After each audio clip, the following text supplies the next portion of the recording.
going to be Oh so annoying. god! Stop! Not while we're doing this. Only when he's playing video games. Yeah, only way. Because lots of video games do not care. Does not give a shit. D&D, I put them on YouTube. I care. I give a shit. Smiley face. Welcome to session 27. Congratulations, everybody. You're still alive. Give a clap. Wowza. Well, you're here. You're present. Now there's 4 of you. Next week, there's going to be only 2 of you. And then probably by session 30, we can come to a close. This could be very fun. Right? Going that quickly, wow. Oh. Let's see. So I'm gonna ask one question, the same question I ask every single fucking week, unless I don't. Are you ready to begin? Yes, we are. Ooh. Hi, let's go. You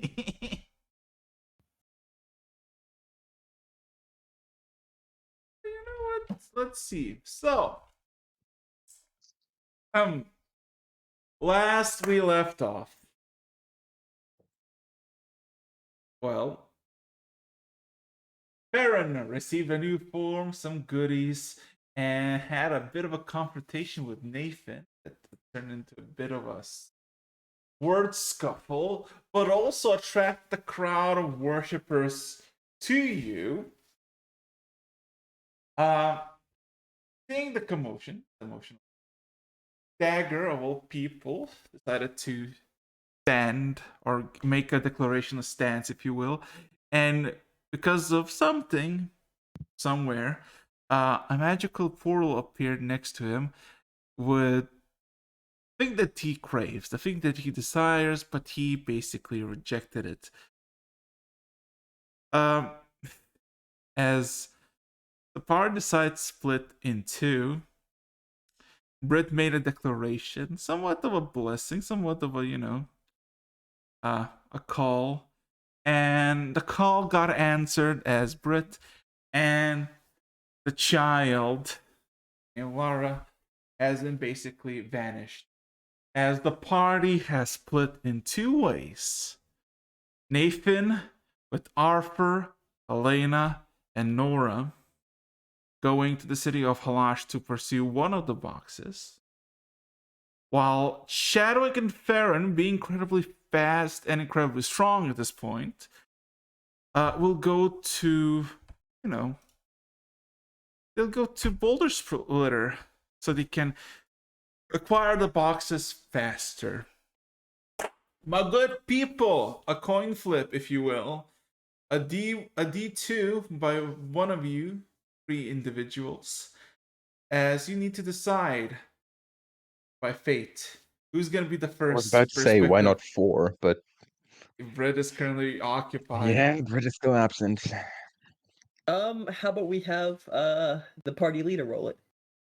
There's it, Britt. Oh yeah, Britt, roll me a D2. Come on, you're the one who's missing. You're the neutral party. There's no D1 is for Chadwick and Farron. The dice.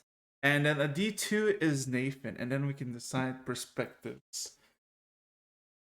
No, Nathan. Alright, great. I'm gonna get a snack then. Yeah. Snack time. Second. So, my boy, my fellow Nathan, you and the group of 4 got in the circle. Nora has her own item to use, and with a simple. Oh, I have to clarify one thing before they leave. Hmm? As we pounce around, we drop a bag.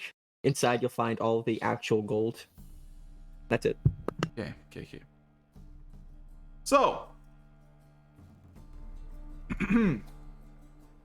Red Mist, as familiar to Soberline, all of a sudden, you seem to be transported, the 4 of you, well actually the 5 of you with Dagger, to a room. Inconspicuous, looks like a simple room for guests or whatnot. Very well decorated, 4 beds, a table, chairs. The door slightly open. The key is basically in the other side of the door. Looking out through the window, you see yourself in the third or fourth story or floor, and there's just a bunch of crowds of people wandering for their pursuits. You don't know where you are, but you assume you're in Halasha as you requested. So, kind of just quickly looking around. So Nora, I assume you've been in Halasha before? She, Interesting as choice she- for as a you look teleportation spot. As you look around, she all of a sudden plops on one of the beds and just stretches, gets herself comfortable, stares at you. Yeah, I did. Do you really want to know? I'm not entirely sure on that. Good. We'll Well, leave that conversation for later then. What I wanted to ask, honestly, apart from yourself, do you think you could, at least in some regards, act as a bit of a guide for the city? I don't know how much experience you have with it. He's trying to search in a bit. Seems to be measuring your request a bit with a smirk on her face. I was promised a great and grand adventure, but apparently now I'm a tour guide for, well, you lot. Where's that Don't worry. excitement? The actually interesting people will return quite soon. You have seen those wings, and you know he won't take long to get back to you. Roll a persuasion check.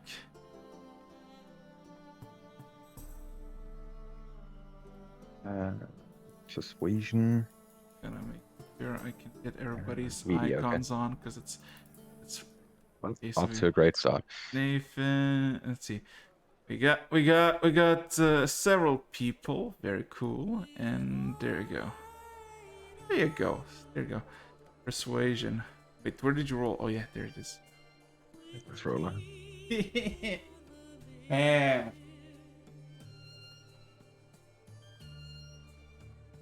She stretches a bit, seemingly a lot more relaxed. Quite annoyed at your request. Then she flutters her eyes and shrugs. Alright. I won't make you upset so you don't snitch on me. But you're paying for everything. I'm not pulling out a single piece of silver out of my purse.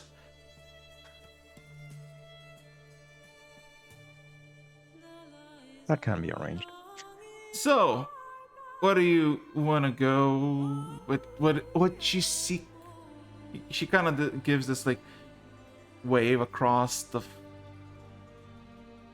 bed above herself as well. Looking onto a piece of paper, that was initially written down during the 7 interventions, or like shortly after. Can I quickly do a history check on what I know about King Ravenel? King Reynolds. Can you roll me a history check? History check. Yes. Wow. Jesus fucking Christ. There you go, a 30. Yeah. So, whew, how do I give this perspective? I could go on like 30-minute history lesson, but I'll give you a very simple thing. King King Renavold. I'm just gonna type his name in. King Renavold is essentially the king, the sovereign governor, essentially, of the entire Alatarian plains. As in, the entire region in your map basically belongs to him by the degree of the Emperor of the Doran Empire. Uh, while Alash also belongs to him, it's ruled by a council of merchants, influential individuals, and somewhat the Sentis Order as well. While this is technically, canonically, the capital city of this entire region. Uh, a masterful diplomat, a decent warrior, a kind-minded individual, seen regarded by his people well.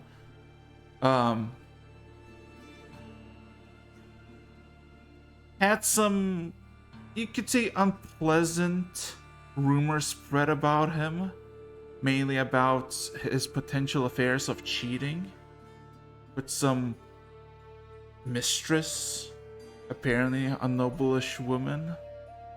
Specifics, you don't have any, as there are rumors. But from public perspective, very well appreciated and decently regarded king. And with the 30, you would know that he rules in Halasha. In essentially the very center of it, there is basically a citadel that has been made on top of a natural rock formation. And that is basically his residing place, if he should to be present. Unless you want to ask something specific, you can ask. Because you rolled a 30, you can...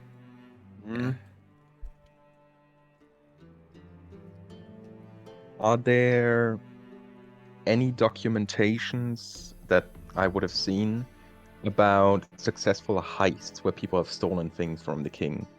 Basically, like, not townsguard things, but basically just saying, like, the king's whatever was stolen.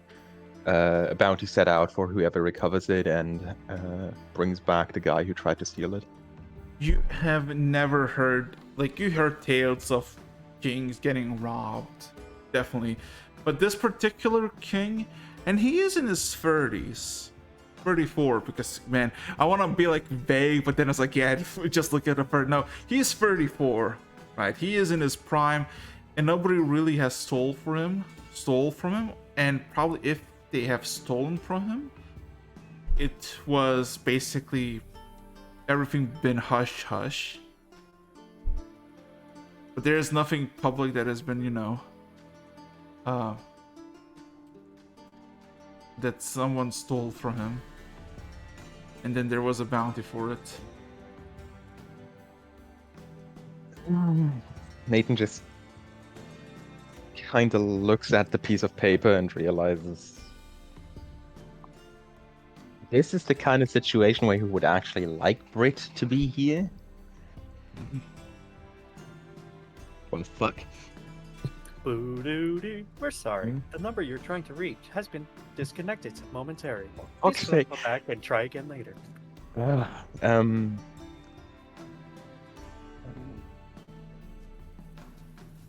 I'll think of this along the way. Do you know of, like, now talking to Nora, do you know whether this town has an arcane school of some kind? It has several. One, not so Not affiliated with the Platinum Seas. She snaps her fingers. One of them is very not so subtly affiliated with the Platinum Seas. And it's also one of the most well-regarded universities in this backwater place of the Empire.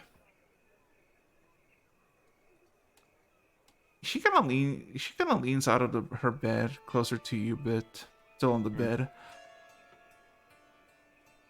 Oh, why do you ask? You don't really seem like you would care for the arcane arts all of a sudden. It's not me that cares, but if we find someone like that, I can save you the hassle of having to teleport us every single time we need it.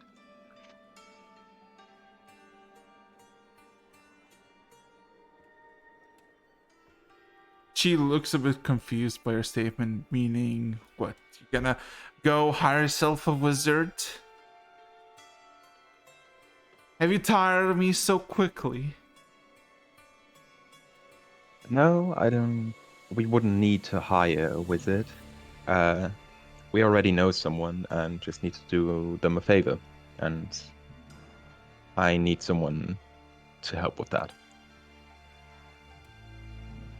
You're telling me you need the wizard to help another wizard. Sadly, yes. She all of a sudden springs her finger a bit and curls herself a smile. You all three, four, looks at Arthur. As you see, Arthur's basically looking through the windows out in the street. Not out of paranoia, but out of curiosity, trying to see if he maybe recognizes something. You all four stay here. I'll be right back. As she very diligently walks out of the room and just closes the door shut. Moments after, you hear a click as the door gets locked and the key gets almost immediately slid under the door. As all of a sudden you hear Nora's not so subtle footsteps clang from the hallway and seemingly going lower and lower until you cannot hear anything.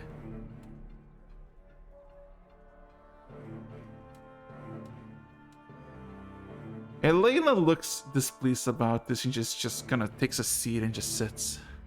Looks out through the window.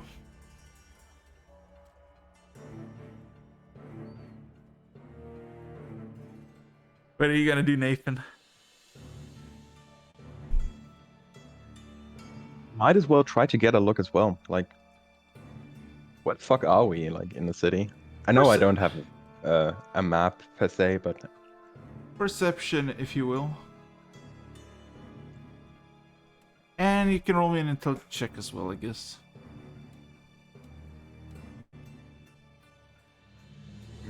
intelligence.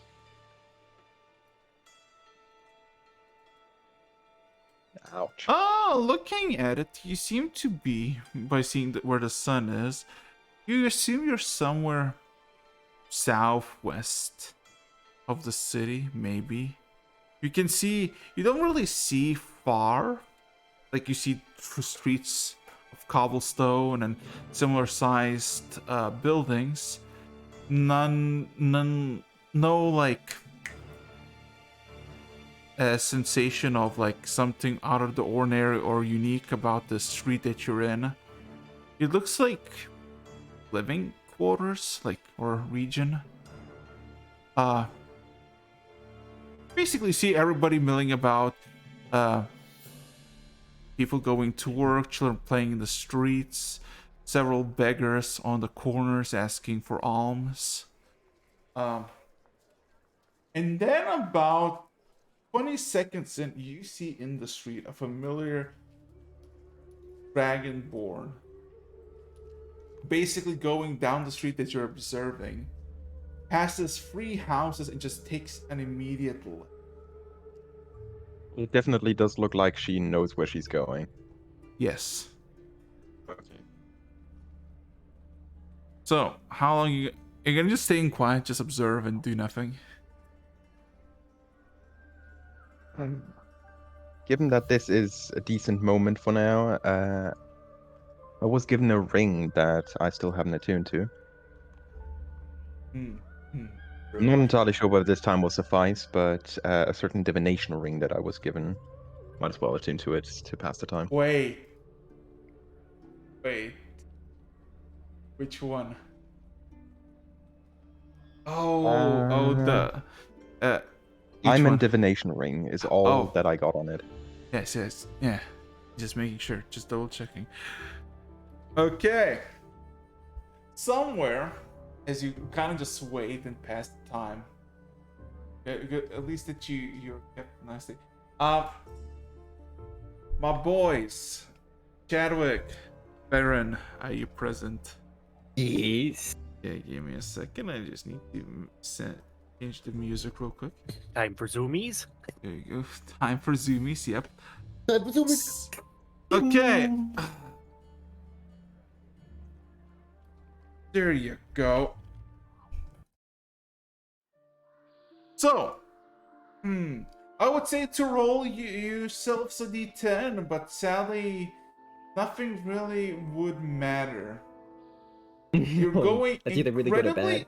You're going incredibly high, not high, but incredibly fast, and way above any feasible threat that could catch you. As you're essentially kings of the world, seeing as Farron you acquired immense power, and Chadwick now acquiring wings just because you're best pals with the chosen of Trigmar. It takes you about a good hour and some additional minutes to just scour straight all the winged passages, the climbing, the descending, bypassages just straight like a dart fly in the direction you assume. Yes. Eventually, my good people, about an hour and 15 minutes in from your flight, from your journey through the sky, you see a path that has been basically cut from north to south. And you see a village with distinct boulders all around. Like these massive 20, 25 foot tall, 10, 15 feet wideish boulders that are just not placed random, but more you assume it's like a natural phenomena that is just here. You see, like in Rockstone, there's plenty of similar built house types. It's almost like a similar how to say this.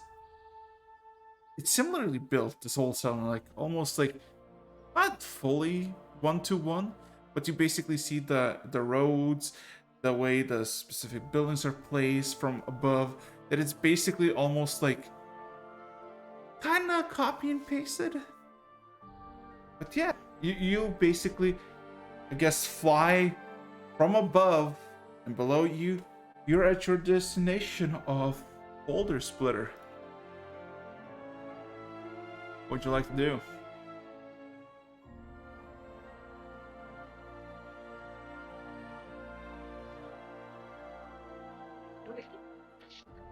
All right, buddy. What was the first clue? Something about it's above a split boulder here or something like that? Sorry, I forgot I was muted. Yep. That sounds about right. Oh, see anything, pal? Can Chadwick make a perception check? You don't need to make a perception check.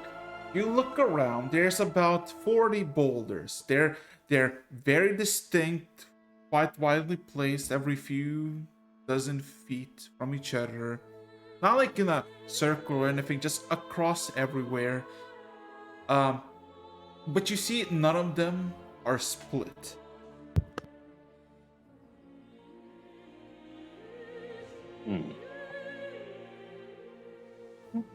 Okay, so only one of these. Wait, none of them are split, or only one of them is split? No, none of them. Confusion. All right. I don't see any split boulders. Oh, funky name. Do we see any just people walking around? Yeah, and a lot of them are actually kind of looking at you as, as you might realize, not unannounced, just this fucking flying steed and this demonic-looking dwarf staring down is not exactly giving people, confidence in what's to come. All right. Well, Okay, let's make a show of this, shall we?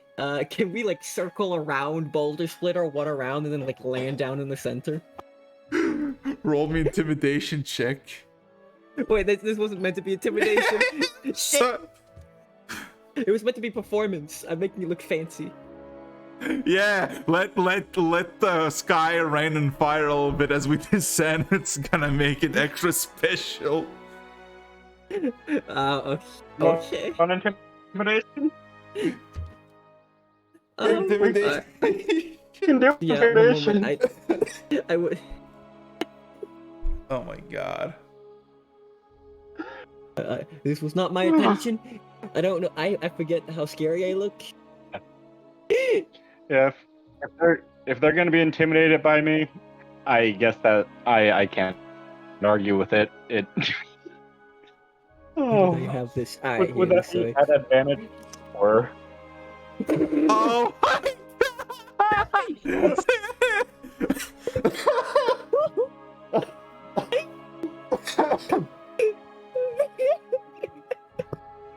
By the way, I would like to quickly note, today is actually blessed.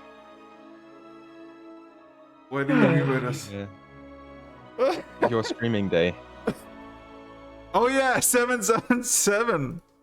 Lucky. Streaming day today is a jackpot. Here you go. So, as you try to, show display of might and prowess of your accomplishment of fun, you all of a sudden see like this lady, maybe in her 50s, seemingly half out staring at you. Just kind of staring at you, and you maybe think to yourself, maybe she's just enjoying the show, as everybody starts to like panic, and all of a sudden you scream as you like, yeah, as you look back, as you start to hear like a commotion start, you see the lady in question is now on her ground, face down, unresponsive. No! Shit! Alright, we're gonna have to.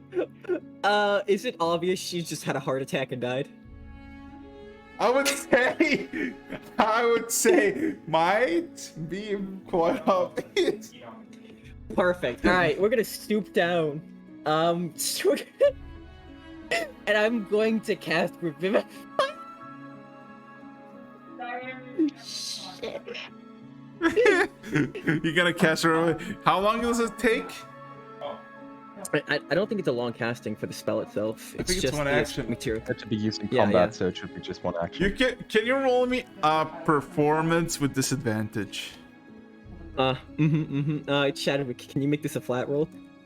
Yeah, I will try and help him out in the revivification. Oh my god! I am Jesus. Come back. Oh my god. Okay, to put in perspective, as you land, the entire street that was semi-busy, you can see one side of the settlement from another. It's not that big. It's, several hundred people tops.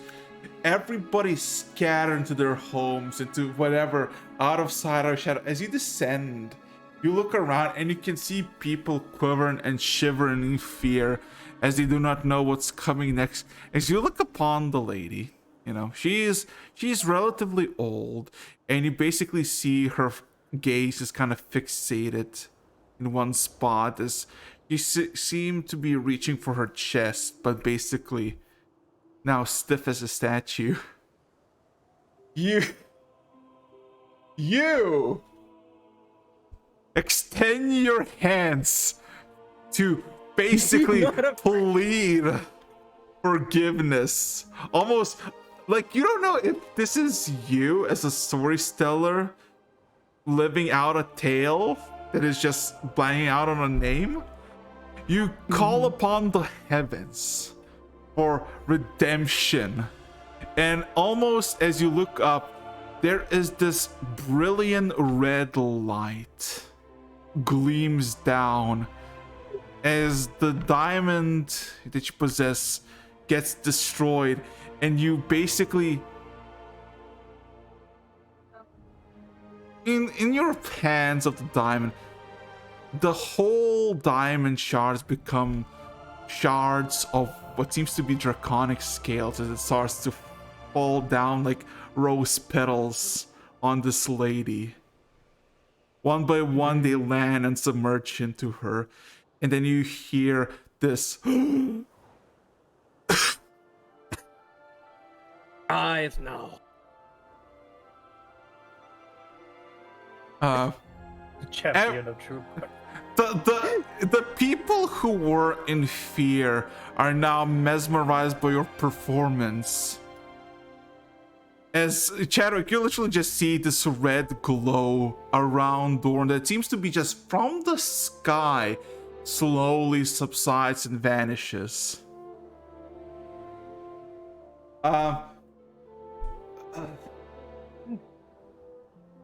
The lady that is now back to the land of the living, she looks at you, clearly exhausted and unfocused, staring at you, not really knowing what to make of it.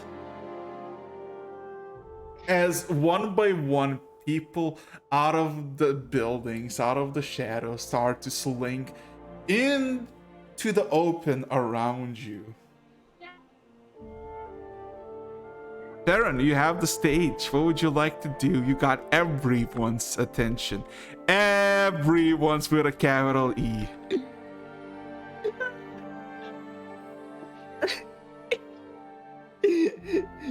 All right.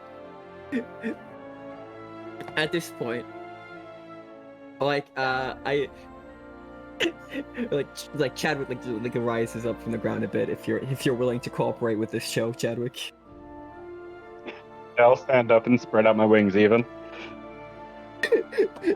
Yeah. Make a good show of it. And I look to the crowd. I am chosen of Trugmar and chosen of Tarumak. I have come looking for a box on top of a split boulder. It is of great importance to this world's safety that I find it. Who here knows? Immediately, the first thing you realize as you look around, the biggest, most dangerous individual in the group seems to be just a group of hunters that have nothing but basic bows and and shields and small clubs. This doesn't have any guards, no heroes, no nothing. They're all basically peasants. As all of a sudden, a young human, maybe in his 20s, maybe younger, all of a sudden emerges from the crowd. Is it a box of lead? He nods. Aye. Yeah. Tarumak. I know that name. Paladin, right? Aye. He all of a sudden starts to run as he runs towards the crowd and he says, "Make way!" And he everybody just fucking goes away as this one kid is now basically running to what seems to be an inn.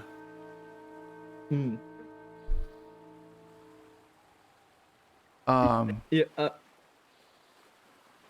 Me within Chadwick's mind. Do we just stay here? Do we follow?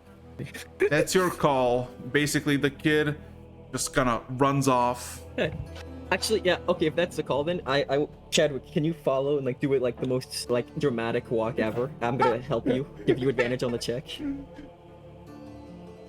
I'll essentially be prancing, but not. Just following after him with solid steps.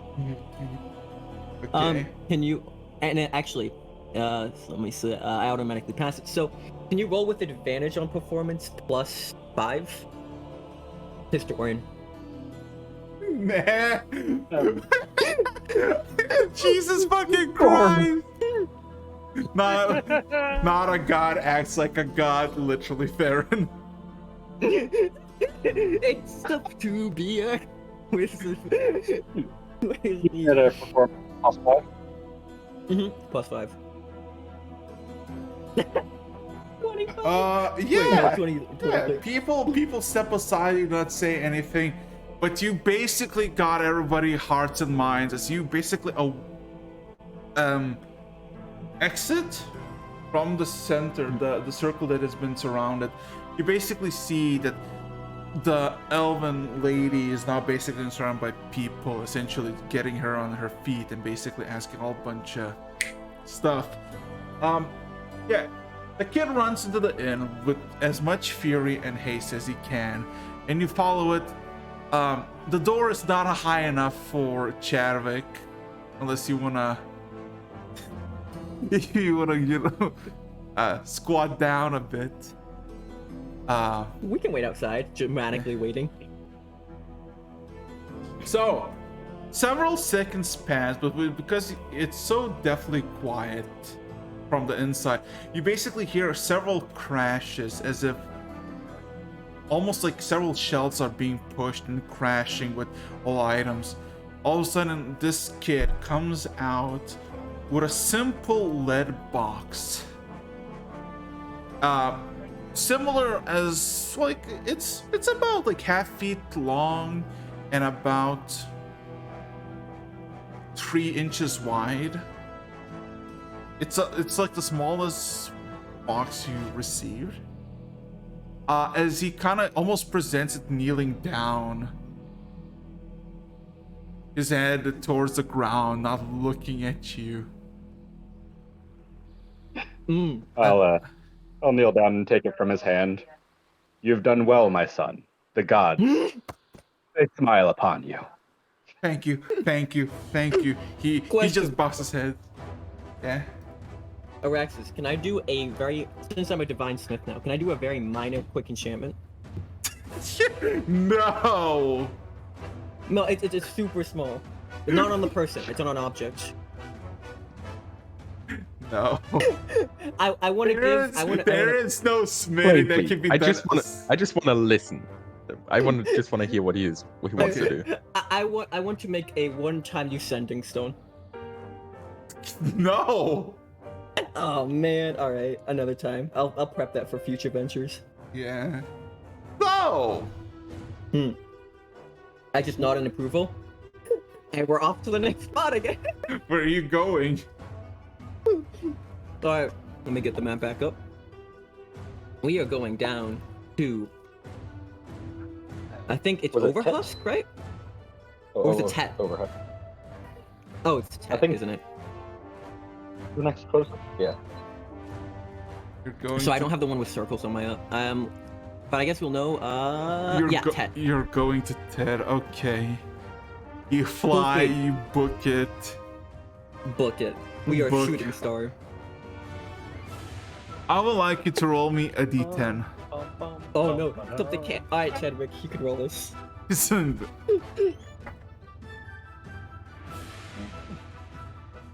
Sorry, I was making food. Let me run back to my phone.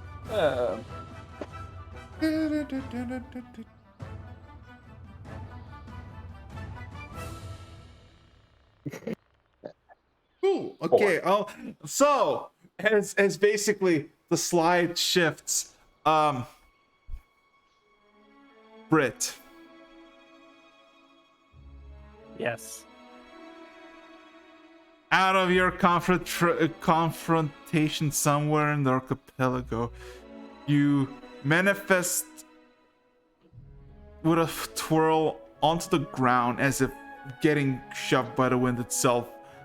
Almost just bare feet where you basically got abducted.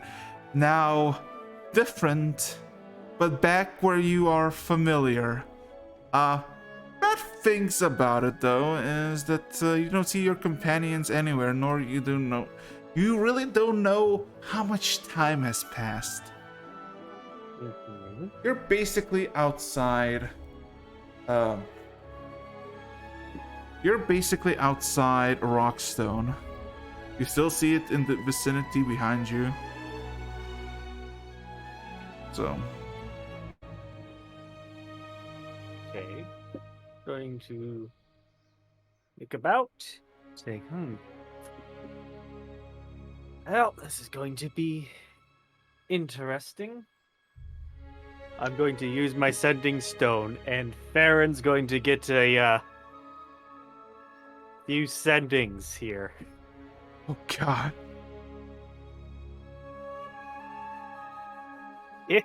Hello, I- Farron.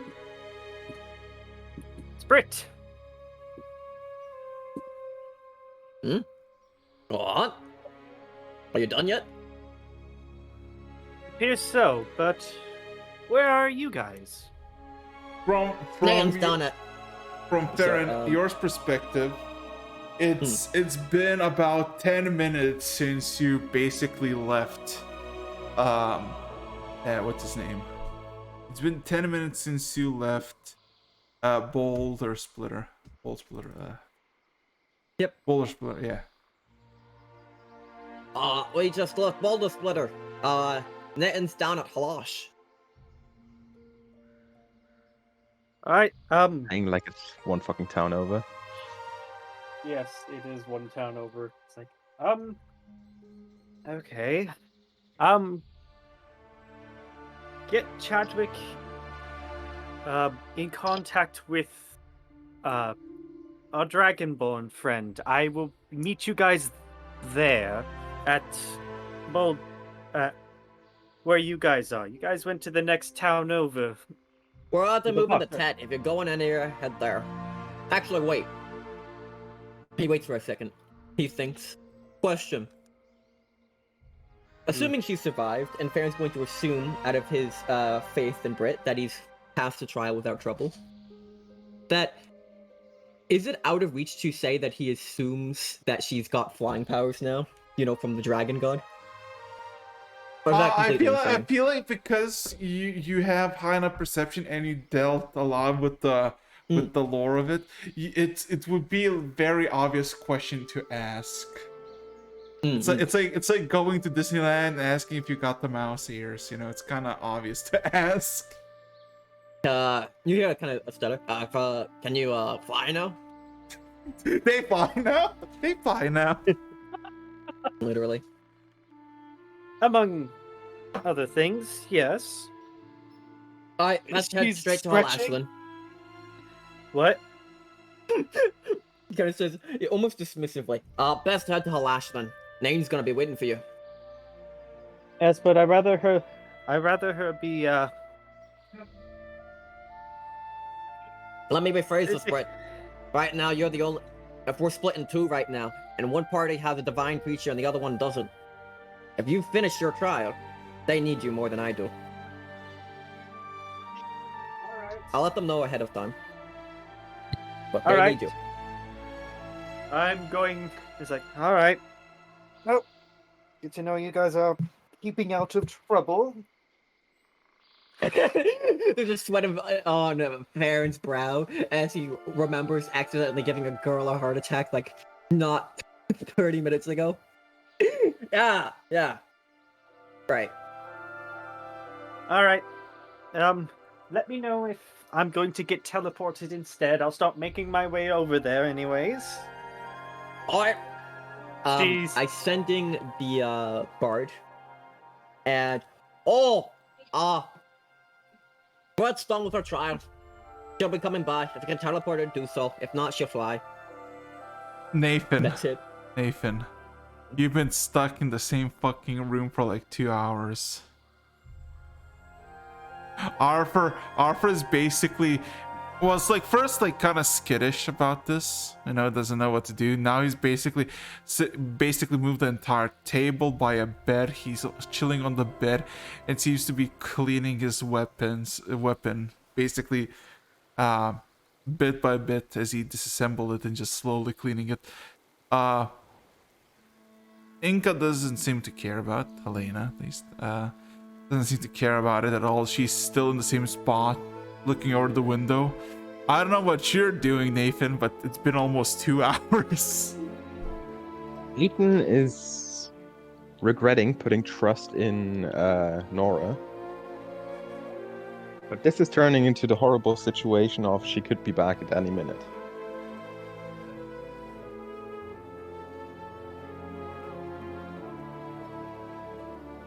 Wait, what did you say? Oh, I didn't hear it. To summarize this, for Nathan, this is turning into the horrible situation of she could be back at any minute. Yeah, true. Basically, repeatedly looking out of the window like every 15 minutes or so. After, I would say, an hour and a half of this, Yeah. I would approach Inca or Elena about this. I'm sorry to ask this, but do you have any measures to scry?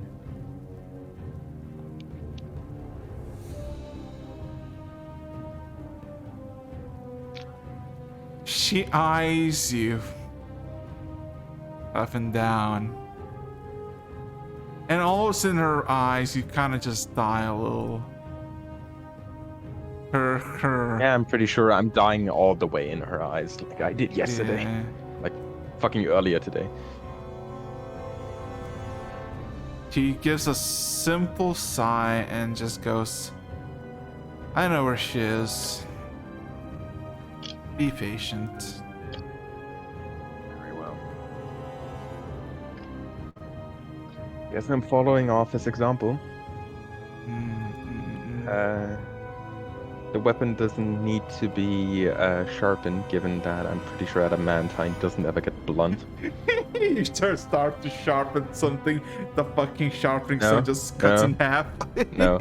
I know. No, but using some of the more ragged pieces I have in my bag, I would just like, actually pretty much for the first time ever, just actually clean up the blade.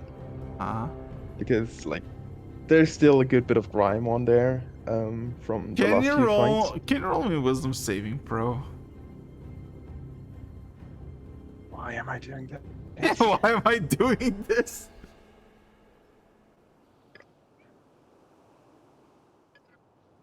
Ooh. 21. You know, you're swiping. You're not swiping. You're cleaning off the blade. You know, polishing it, giving it a good shine, and then all of a sudden, staring at the blade, you see it shimmer. You look at the shimmer, and it looks like it's like water in the blade. As you look into it, you all of a sudden see in the blade, in the distance within the blade, some shadow moving. Some sort of giant underwater creature. And then in your head, you start to hear screams. Things crumbling. The shadows Given manifesting. that I have nothing else to do, I'll focus in on that. Oh, God. Oh, no. Meditating on the matter. Oh boy. Why are we here just to suffer, literally? Roll me a 3d100, if you will.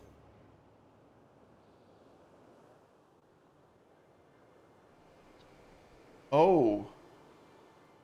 Oh.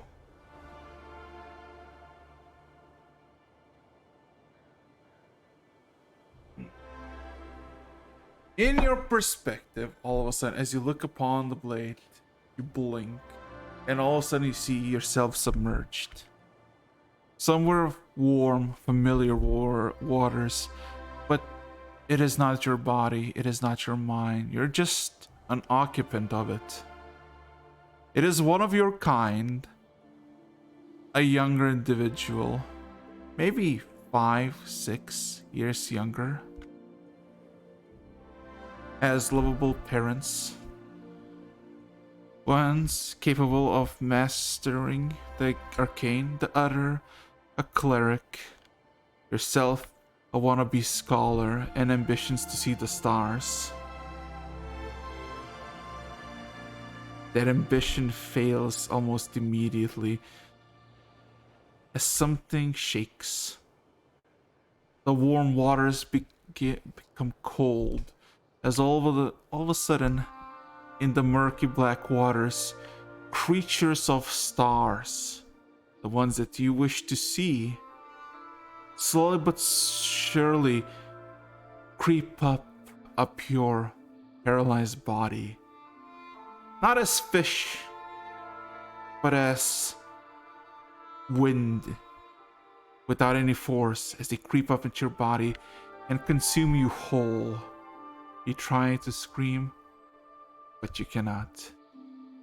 You die as the stars take your life away.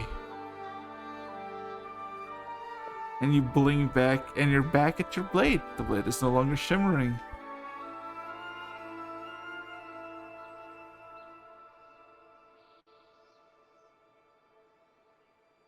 Mentally speaking, I'm not sure. Nathan isn't sure whether this is a revelation or a warning.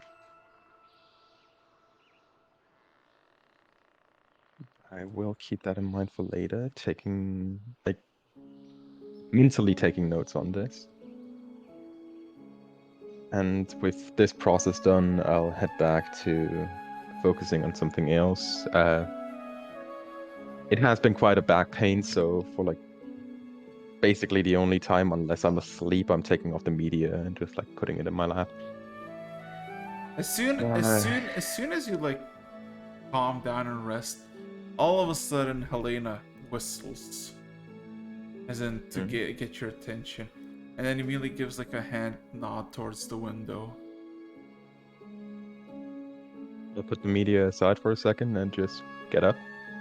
You basically see Nora at the street, this time making its way back, you seem, to your building, and she seems to be dragging someone somewhat willing, maybe a halfling, maybe a gnome, through the streets, almost tagging it along. And in about 2 or 3 minutes after the whole, they were out of sight, you hear footsteps basically re-emerging as you hear Nora's familiars, followed by one unfamiliar set of footsteps. A few moments pass. 2 people are by the door, and she knocks. I would putting the second I start hearing the footsteps, I would be putting the key in the door. So basically, at the first knock, I'll be able to open the door. Yeah, open. Well,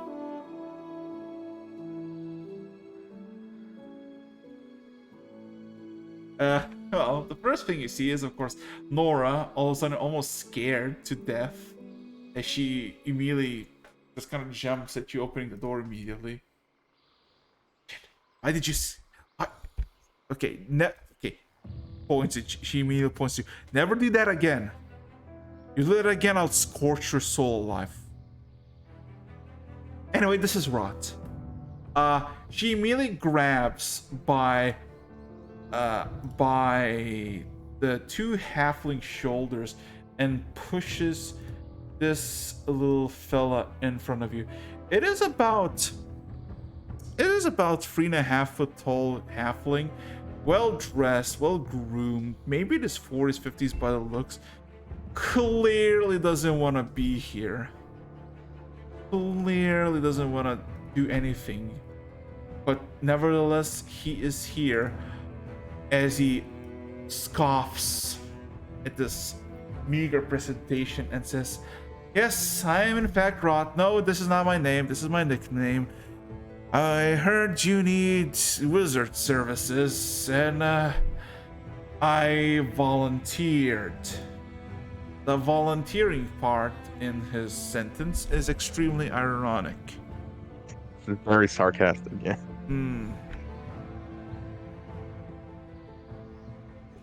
Self-taught? Or studied at a mage's college? Both.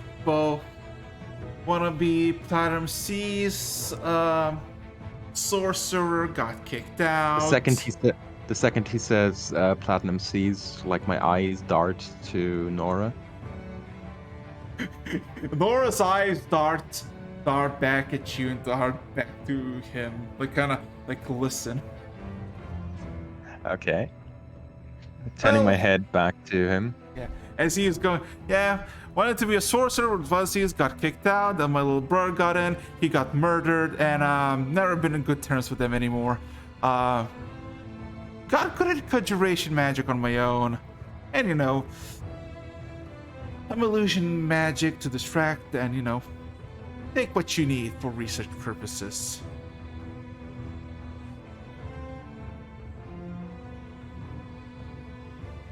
Given And that you're Nora, and using a Nora, nickname, Nora, Nora twirls her,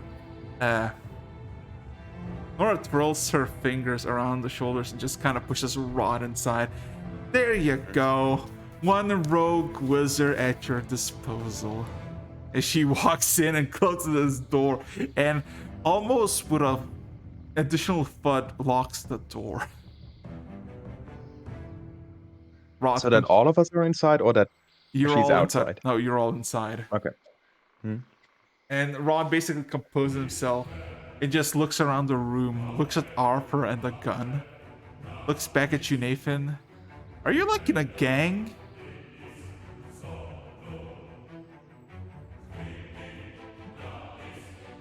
What are you, explanation would take a revolutionaries, while. anarchists, coalition affiliate? Mostly non-political.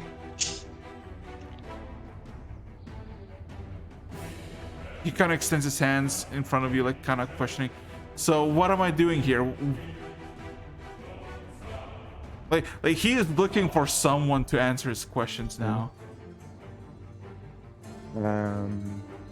I'll quickly. One quick question. Farron, you said is Farron present?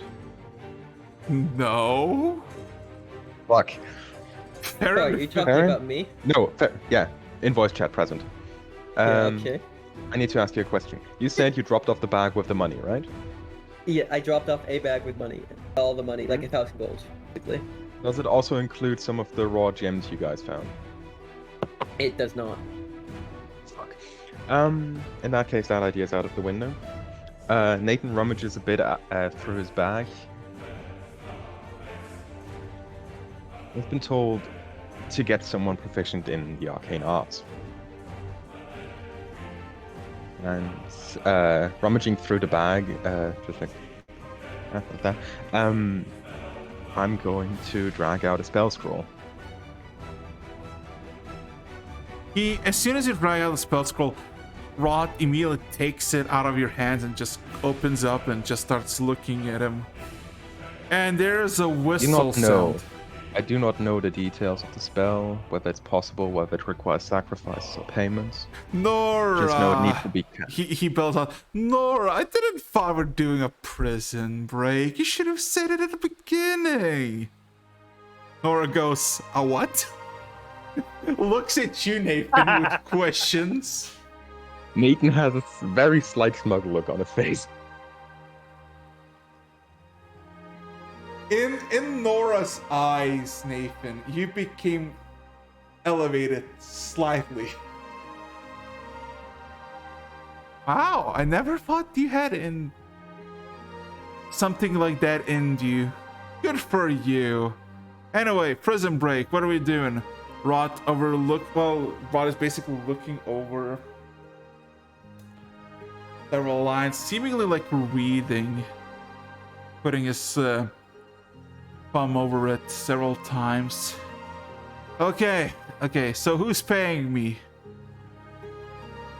I'm not doing it. It's fun. It's cool. Not doing it for free.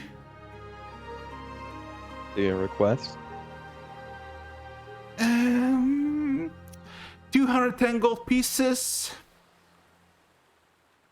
He kind of gives like this look. Platinum Seas. Kind of high and mighty deal. 210 pieces is pretty much a steal.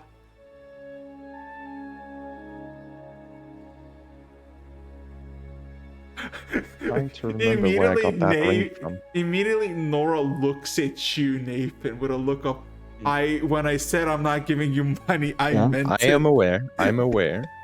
Nathan just nods once.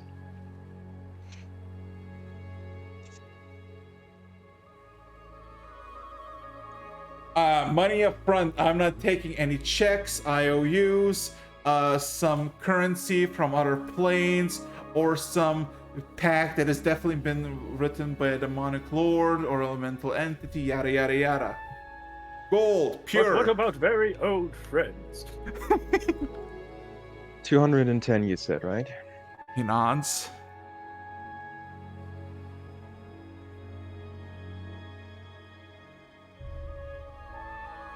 I should have mentioned that Nathan is not good with money.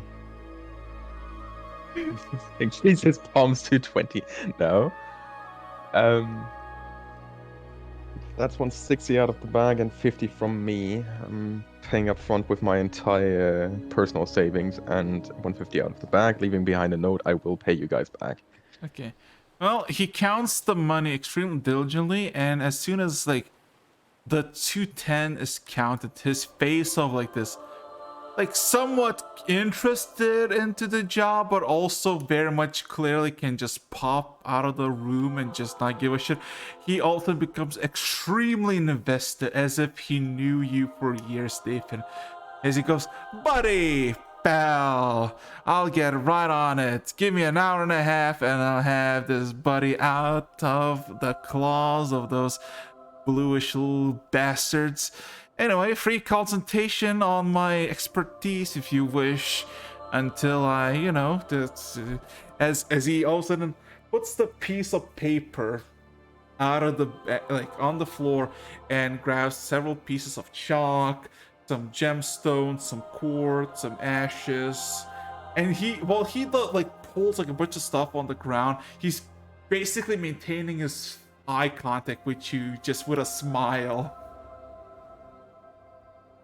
Nathan is currently thinking whether he is the... You know what? In a small gesture, Nathan is going to cast Divine Sense. Well, that's a very cool thing to cast, because in the room with you, you have Dagger that is shining like very vague celestial, including you. You have oh wait, yeah, and then you have Elena that is also gleaming in celestial, like a lot more. Rot or anybody around does not protrude any aura.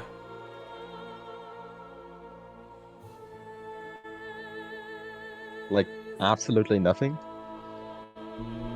No. Surprising enough, Rot is not giving off any aura of fiend or celestial or undead. Or are you looking for someone specific? You just... Interesting. I don't condone any aspect of this. I don't really care about the detail. But I would definitely, like, taking a step back, now finally grabbing the meteor and the blade that was on the bed and just, like, strapping the meteor back to my back and putting the blade back into position. I would definitely observe him doing the arcane circles. And would you whatever the fuck ask he's any doing. questions? This will sound ironic, but is this safe? Oh yeah, most definitely. As he all of a sudden just points like this circle's bottom left side. You see, this little part right here allows us to essentially get into the prison, get him out with a single spell. If you have proficient enough, I am proficient enough, without causing any alarms nor ability to track down who, me, casted it. They were all safe. Then again, he also just double checks it. No, that is fine. That is good. He just continues with his work. There's one thing that Nathan is currently realizing. In the meantime, while he's doing that stuff, Nathan is going to cast Detect Magic. And I'm going to search for the drones that have been around before.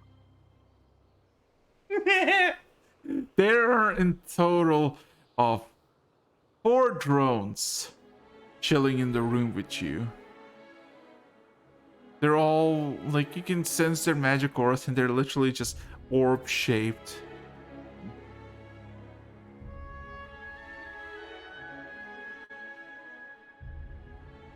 Do I have any knowledge on Lectus' affiliation to the Platinum Seas?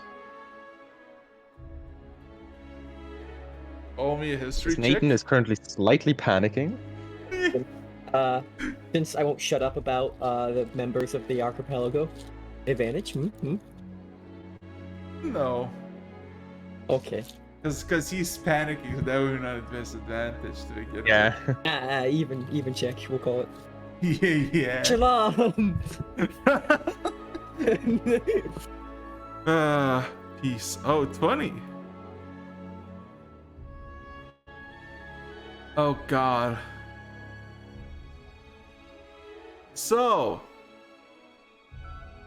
you kind of come to this realization, Lecter, right? The person that is kind of powerful and is watching you and told you that he's watching you. He was made by the Platinum Seas. He was not like a filler. He was made. It was part of it. But also, he isn't anymore. He broke off the relationship between the Platinum Seas and himself. You know, you believe, like many people in the world, they know a lot of people, especially someone like Lichter. But do you have this suspicion, a hunch, a gut feeling, if you will, that he is not very interested in the dealings of the Platinum Seas, unless that involved him directly? Nathan is internally praying for the fact that he doesn't get ratted out. And seeing the mentality of Lecter in my own head, he would probably be like, fuck, I want to see how this turns out. Oh,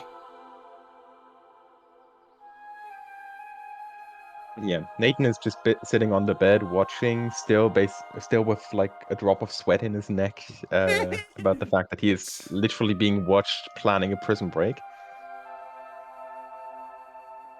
oh my God. Let's hope for the best.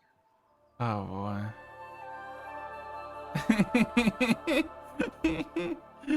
That's fact in my head. Just that. Just like this guy nonchalant, like doing the fucking like the ritual. The camera slightly pans to the right. You're literally in the corner, like in a puddle of your own sweat.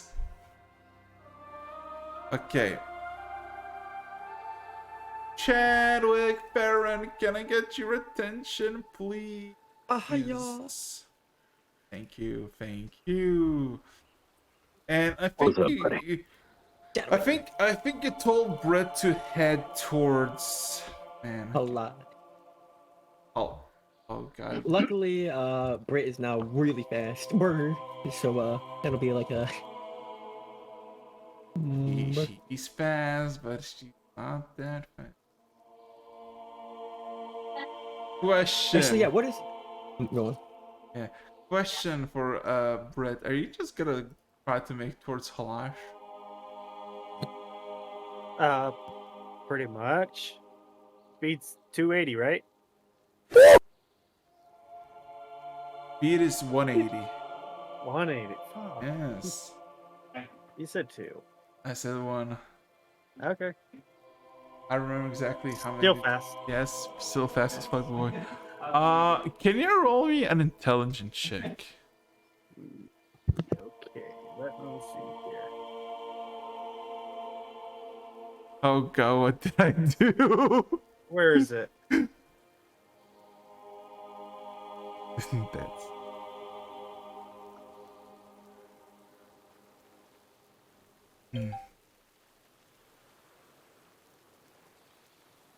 Still not the best on that.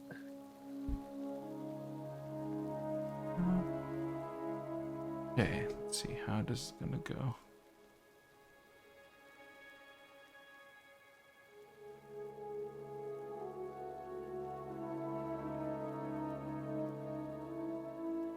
second. I'm just gonna do this.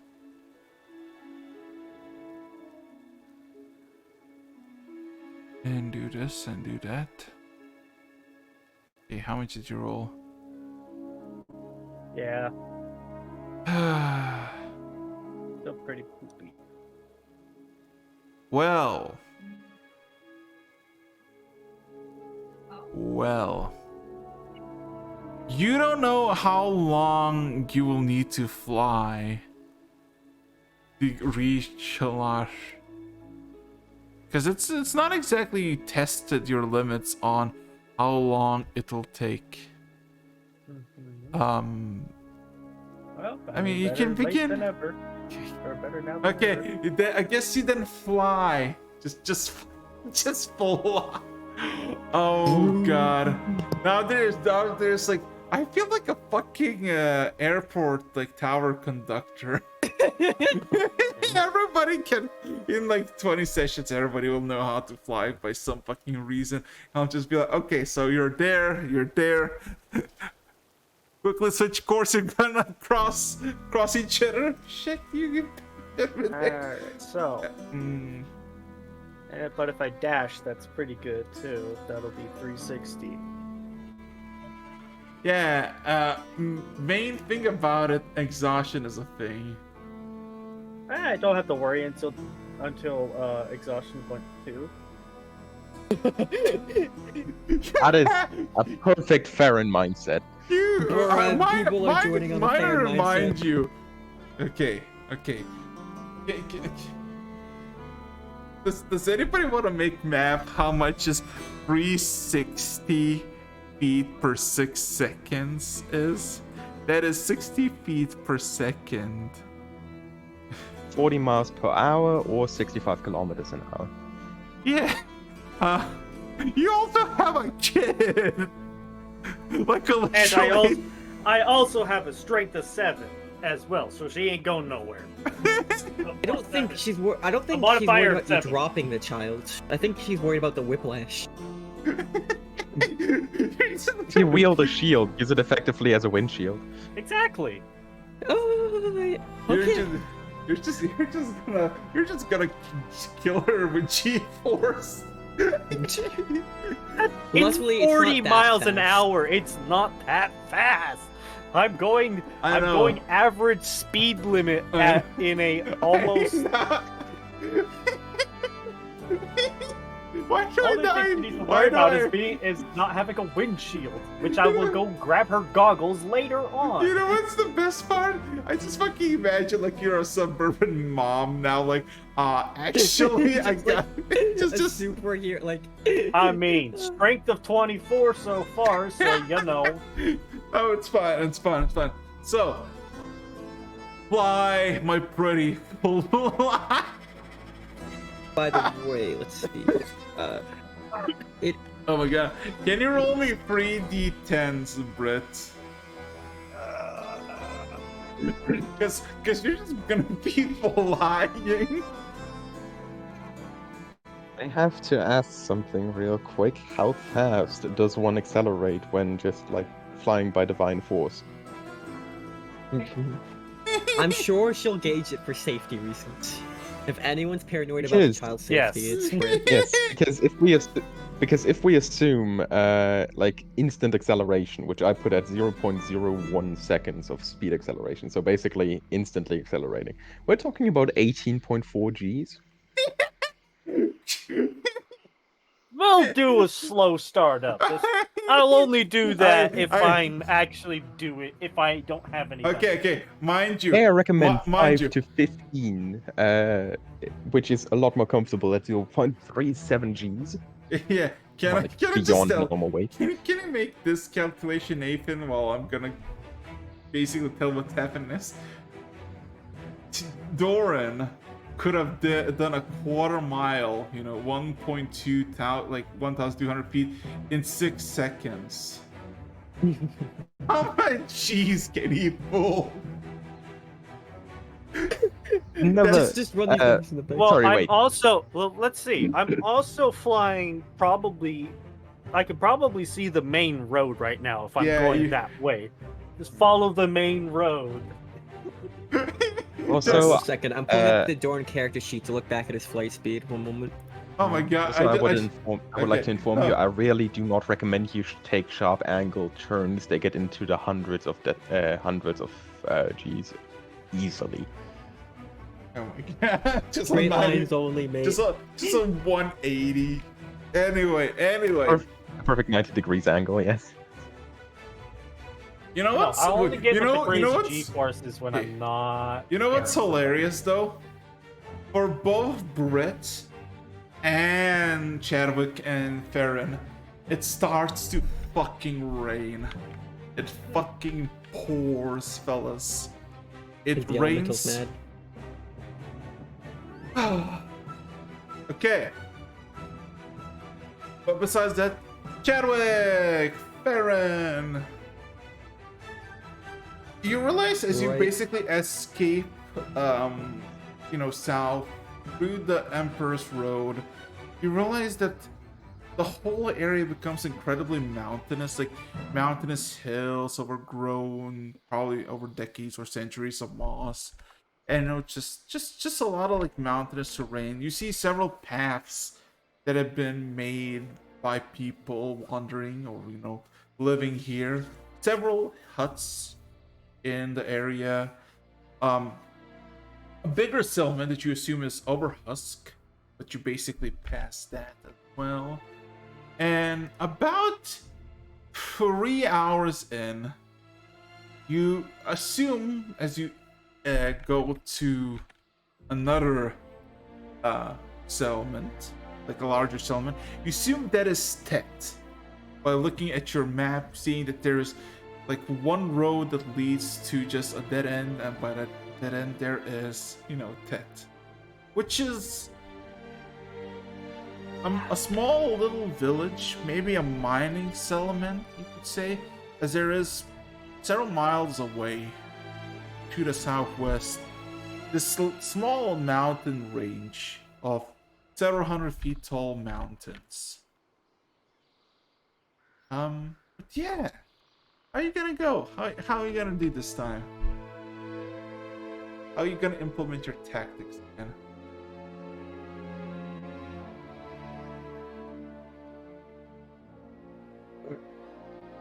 Sorry, you were talking about movement. Were you referring to me or Brit? Oh no, this was the past minute and a half was about you. Okay. Basically, yeah, that's not a big basically, deal, 3 yeah. hours passed. It's fucking raining, but you made it. What you assume is Tet. Yeah. All right. So we are looking for an individual by the name of Paul. Paul. All right. So I am. Question. Can I run a self insight check to see a way of making a cool entrance without scaring the people half to death? You want to So, make a what's up? cool entrance? I'm Yeah, sorry. not a scary one. I'm No, so- yeah, I want to do a self insight check. Is there a way to do this? Can I reach within the gates of my divine Sure, roll blessed me an brain? insights, chat. Roll me an insight.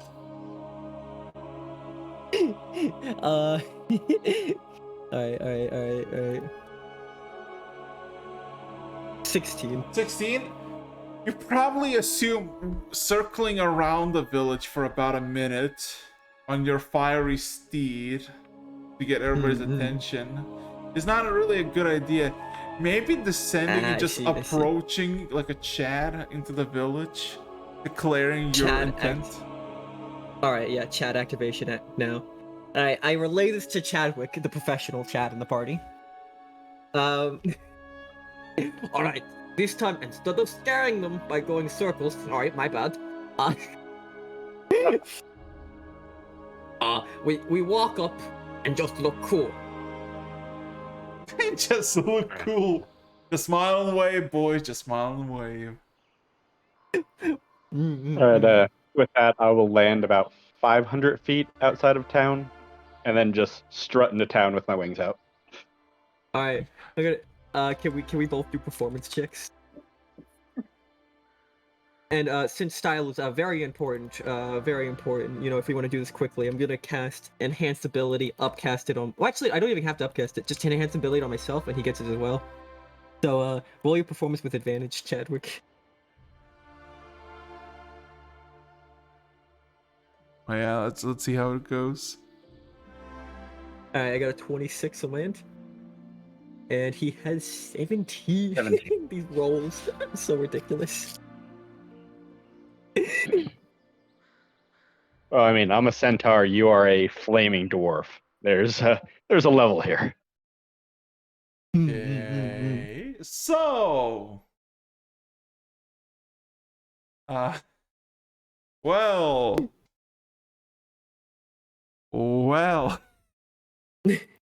um, So we start strutting up with the style of whatever a 17 and a 26 will get us. yeah. So, interestingly enough, you see, as you're strutting off, like, at least this time, some people have seen you from afar, some people see you approach, not really knowing what is going on, mainly staying in to listen out of curiosity of what you gotta say. Still very same as like as before in the other villages. Not a lot of guard, security, anything. Basic, very simple. But then, like, not a crowd of people like in Boulder Splitter happened because you just, made a glorified thing. There's like a good 10-20 people, which you see out of like 200 people in this place. One particular individual catches your eye as you met this individual before. As a second, I'm gonna quickly switch out the thing. As a familiar tree, and that you've seen it at least twice in your journeys, seems to be slowly making its way out of just the corner of the street, seeing the commotion and just kind of walk towards you. Give me a second, where is he? God fucking damn it. Why is every single individual that I'm trying to get? Oh, there you go. There you go. Found it. There. Boop. See, leave. Boop. There you go. You basically see, a treant with a massive shield. You seen it before? Now it's your third time encountering it. One passively, when you went to Olash's Centaur place, just in the background. Then again in the cavern system, where you, Chadwick, retrieved your blade that you currently wield, and now here. He seems to be not like approaching you to ask you or talk about you. He seems to be listening from a distance, but you have to say. And what would you address to the crowd of people you have gathered? Here we go. I am Farron, chosen of Tarumak, chosen of Tarumak. I have come I'm here. Chadwick. Yeah, go on, do it. I'm with him. No, full title, or I don't move. I'm Chadwick, also a chosen. Derm. Own title. They like to call me Deathhoof. Here we go. Here we go. I look very proud. And I look to the crowd. I am looking for a man called Paul. He has a box, very important to our master. A great battle. Some people ask around each other, and several people look at you with an answer on their lips, as one they don't really know, questioning, and one of them just speaks out. Yeah, we had a Paul the miner. Oh. He died 2 years ago. Bloody hell.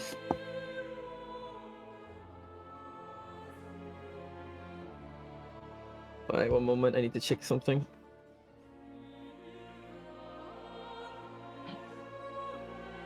All right, Did then. Sorry, Chadwick, if you have something to say. Go ahead, buddy. You're better with this now. He looks to crowd. If anyone knows where his belongings are, or if there's a box among them, it is urgent we come to claim it. If there is no such item in his possessions or its descendants' holdings, then bring us a cleric who can speak with the dead. The same crowd of people, like the ones who are speaking. We have no clerics here. Some people come. Well, technically, he looks back and looks around and immediately spots the tree and that is standing literally a few feet away from him and just kind of grabs him by the wooden hand, just shakes him. This fella is a paladin. He knows the undead, right? Lion just stares down at this. Like, this tree is about 9 feet tall. He just like looks down a bit, kind of sheepishly.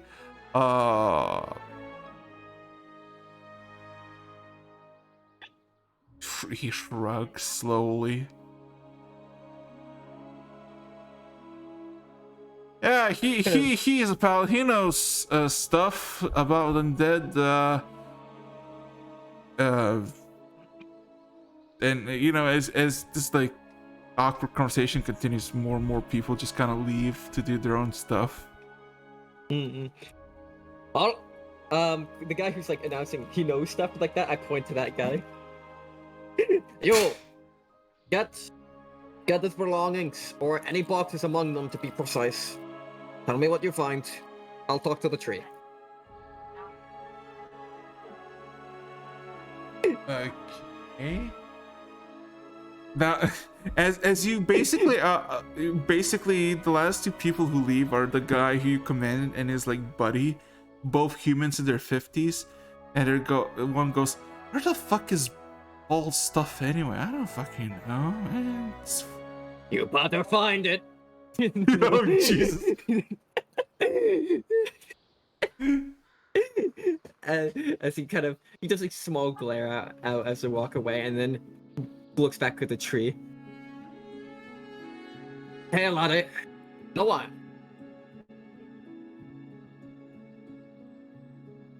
He looks a bit dumbfounded and then kind of eyes you both, seemingly recognizing you, Chadwick. And then he extends his hand to your like location. I remember you.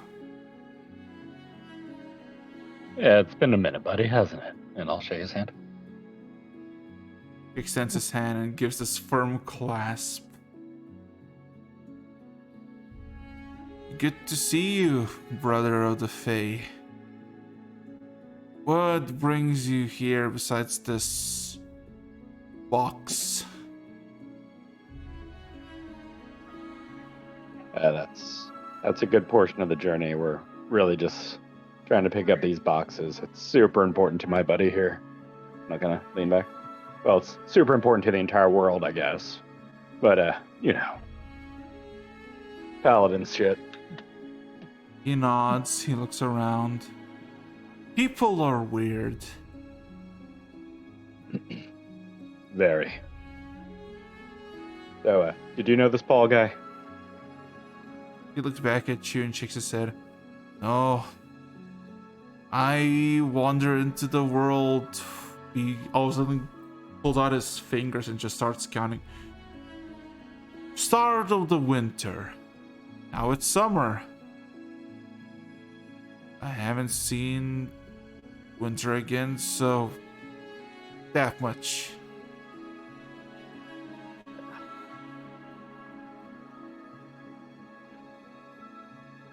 He seems genuinely just almost semi-lost in this conversation.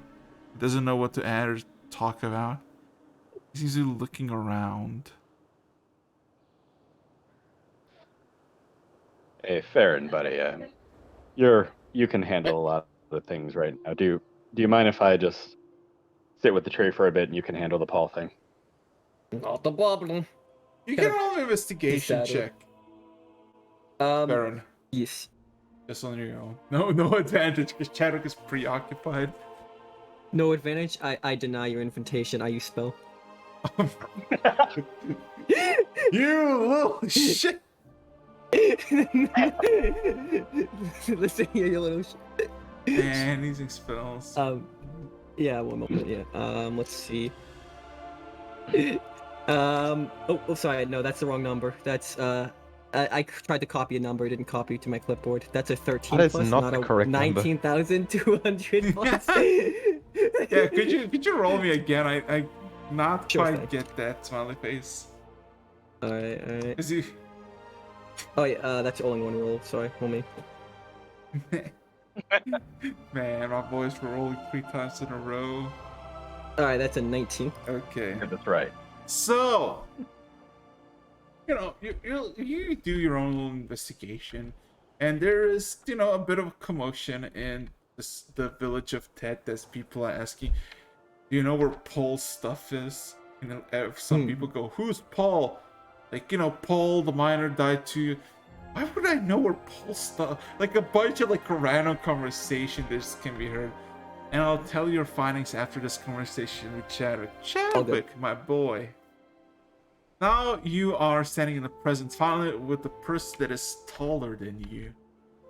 Standing a 9 foot tall, clearly clueless little treant with a shield that probably could like shield your like you know how Farron talks about tower shields? This Yeah. is a tower shield. Like it is almost as thick as a tree and is about 4-5 feet long. It's a massive little thing. Buddy, you look about how I feel right now. And how's that? I just came over to this world for a little bit of fun. You know, see something new. Get away from the Fae for a little bit. And now I'm wrapped up in saving the world and being a noble steed to a chosen, a true monarch. I don't know. I'm fucking lost over it. Plus, I got this sword here. So is hungry. Feel like a dad. I was a tree. Then Fae creatures spoke with me, played with me. We played hide and seek, and I came to. He scratches his face. Oh, Ash. People tried to burn me, torch me, poke me with sticks of wood. And then people found me of order sent us and told me to train, defend the weak. That's what I've been doing.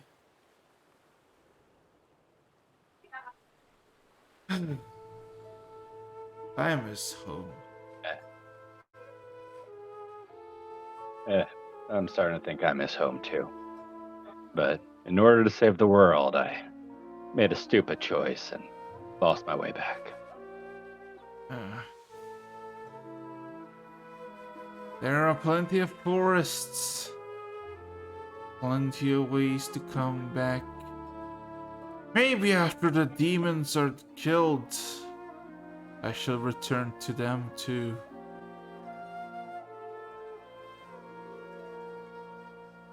After these demons are gone, find me. Let's go back together. He looks at you and nods. Also, do you know Ree? He also like squats down almost to the very ground, and it's his shoecase is like this 3-foot figure. This lady, a gnome. Her husband and child murdered. Cannot find her. She is gone.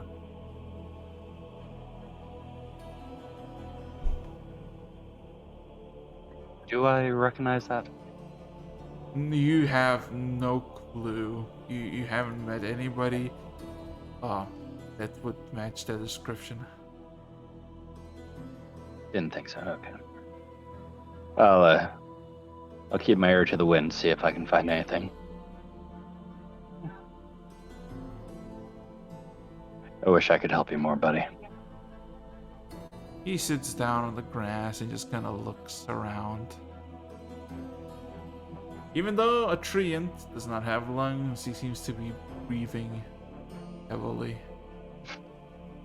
Maybe out of frustration or just at a loss of what to do.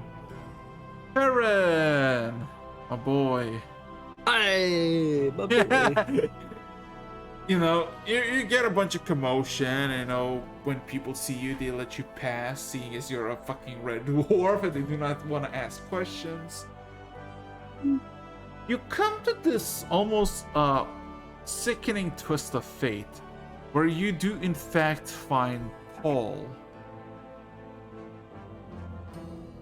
You find what seems to be an old makeshift dog shed that has clearly been used still, and it has in very bad common written what you assume is by a child the word Paul.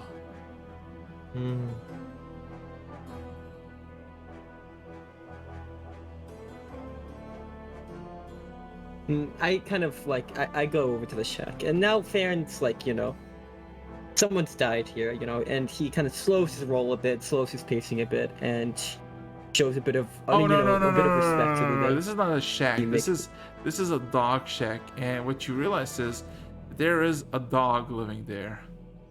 Oh. Yeah. Oh, okay. So It's not Okay. it's not it's Okay. a dog shed. It's not like a shed as in There's a dog in here. Yes. It is I this. squint over. Yeah? I go over to the dog. What type of dog is this? Is this a good boy or is this Roll me an animal handling check where you basically see this common brown dog. No significance, no nothing. Seems to be older, but not in its twilight years just yet. Has a few scratches that are basically visible through the fur, and a handful of scruffs. As it all of a sudden gets like seemingly been snoozing off or not paying attention, he all of a sudden just kind of motions around, looks around, sees you, and just stares at you. It's one of those things where it's like he's instinctually staying still, and he does not want to get a sudden response, and seems to be eyeing every single move. I get a bit closer, then can I just sit down on that? I wonder if this one talks. I've seen weirder. He kind of like clears his throat. Paul, is that you? It just points to the dog. The dog just woofs. Can I insight check the doggo? Yes, the divine power is gifted to me, not for great war, but for inspecting dog attentions. Is this dog divine? I don't know. You think to yourself, it could be that he's intelligent enough to understand what you're saying, but also he might just heard the first noise that you made and it just barked at you in response. Yeah. Divine sense. Nothing. Oh, boy. Except Oh. somewhere deep under the shed, maybe 6-7 feet, somewhere in the same closure, there is fiendish aura. There's something seeping through the ground. It is no deeper than 7 or 6 feet. It is basically in the small little dog shed that is Paul's shed. Alright, Paul, you got something under there that you shouldn't have.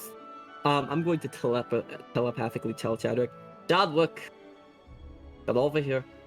As as you know, I don't think the dog can cause harm to me. So I'm just gonna walk over and pick up the dog. It tries to like bite you, but not like a rapid bite, more like you're trying, what are you doing? And then you grab him and you like, he tries to like grab you and like he's like your size. and he's trying to bite you in your arm, but you don't feel anything.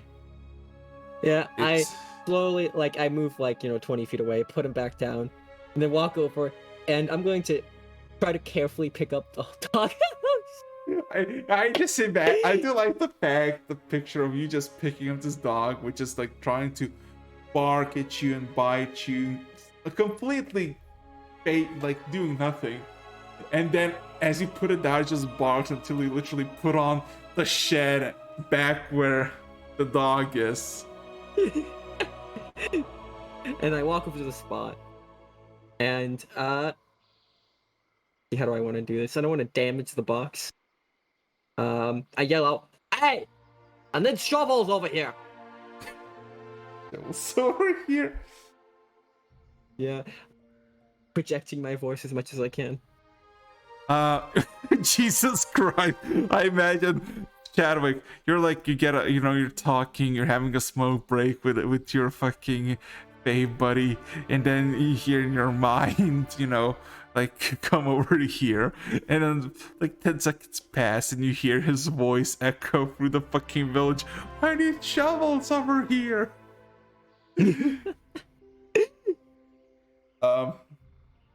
But there's a small crowd, some of them without anything, some with shovels, some with a handful of them.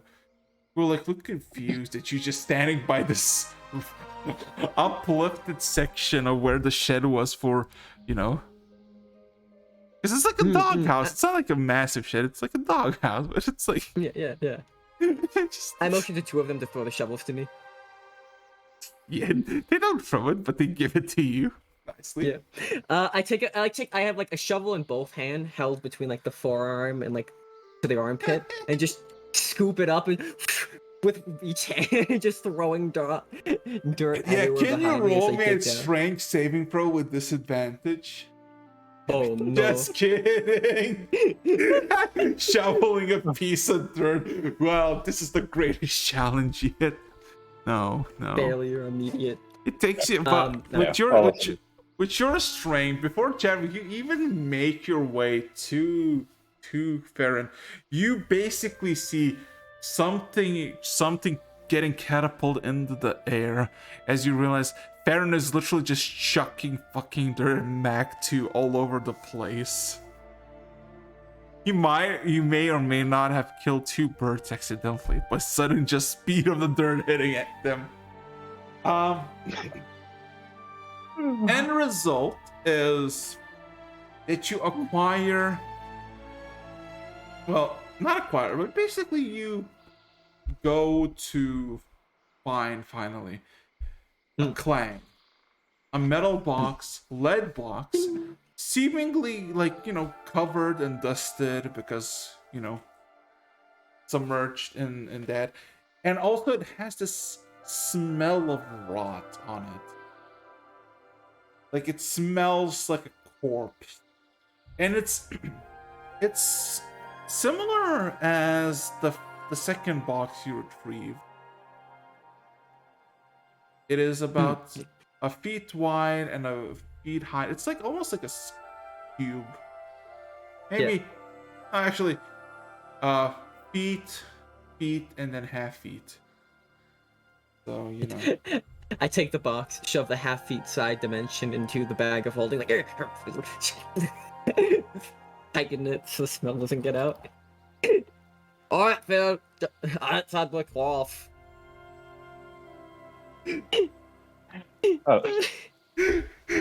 I've like only made it halfway across the town at this point. All right, buddy, let's go. I just summon him under me if Put I on see a him and he's smile not in again. immediate Pick danger. him up. Oh, never mind. He's picked me up. Never mind. We're going with this. Man. Yeah, and I believe, yeah, and the next place is Songswa.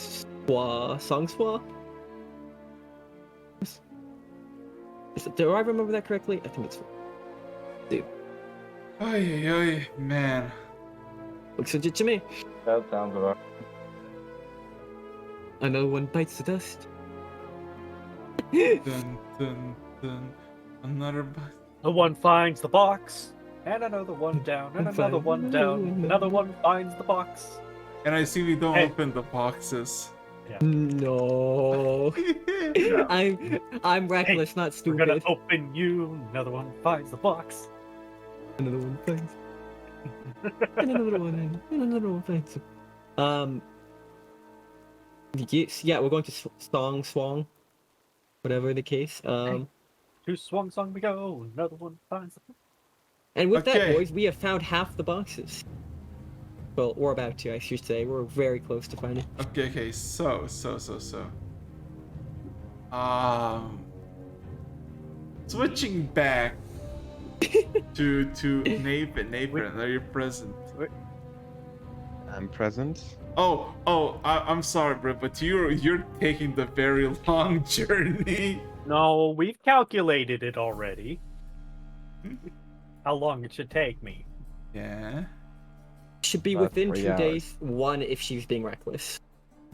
Yeah, I know. But I think it's probably 2 days Look, for are you the talking about child. days? Yeah. Yeah, no. We're talking if we're about like going 60 to 70 miles traversed at 20 miles an hour.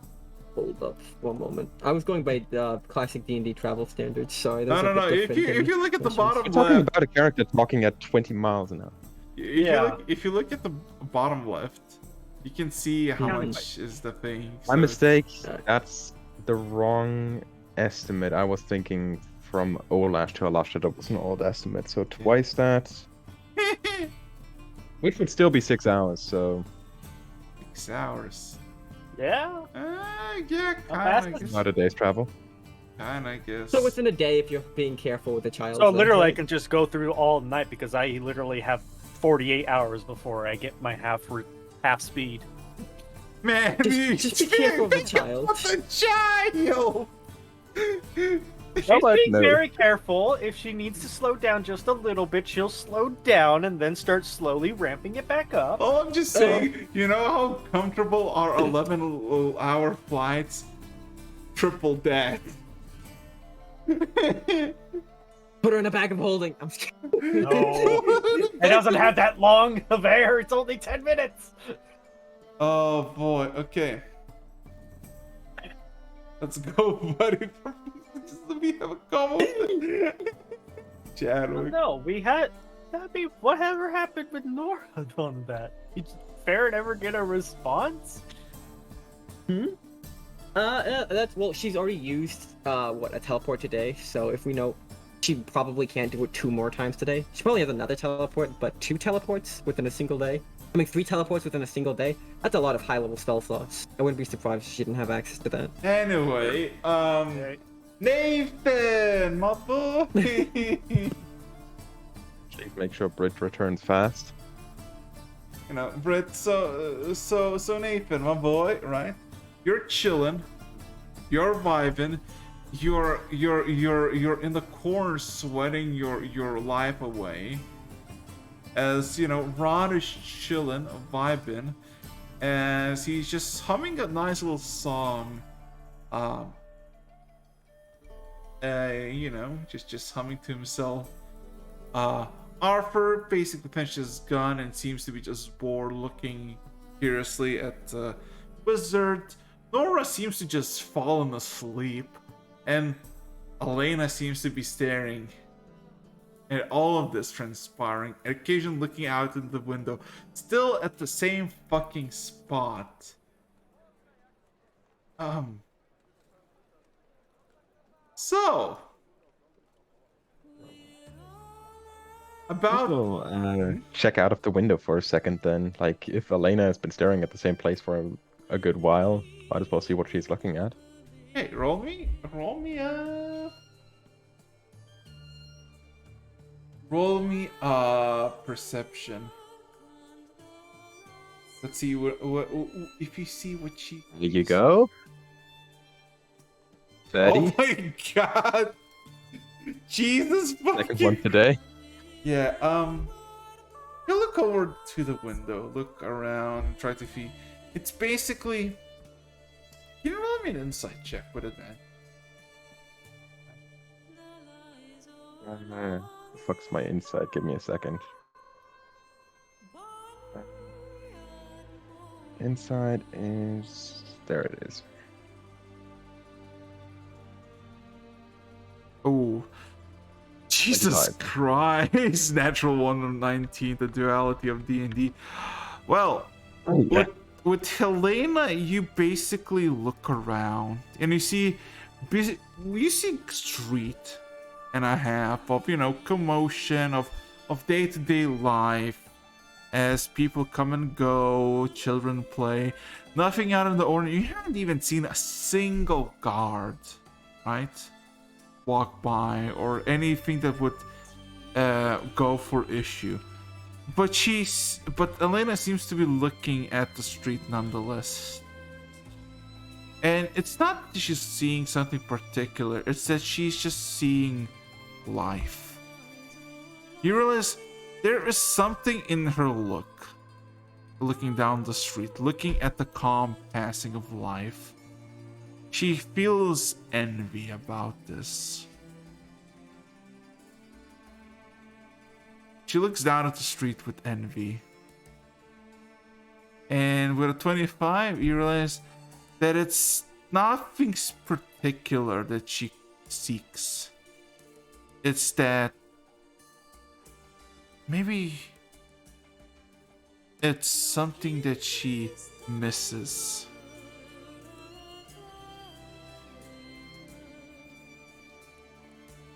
But yeah. As you kind of look down, just look down at the street and trying to figure out what the, looking at and come to this conclusion.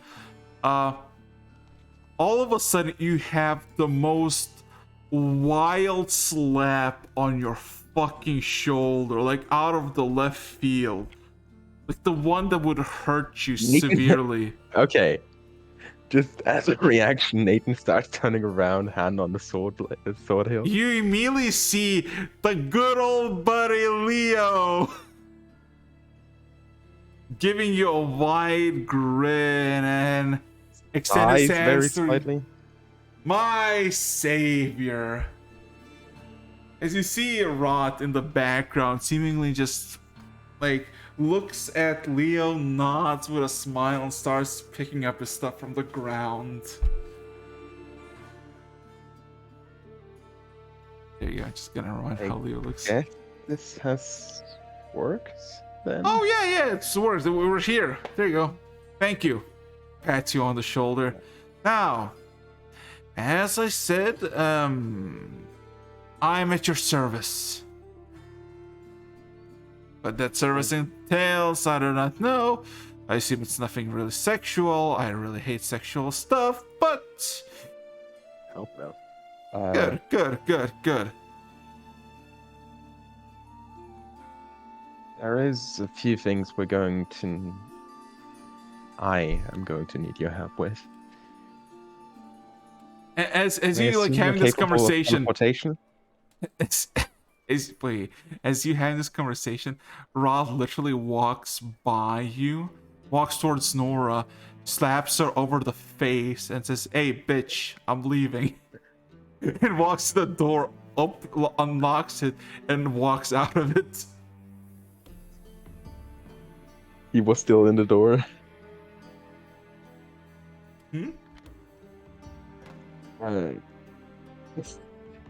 Point Ferric.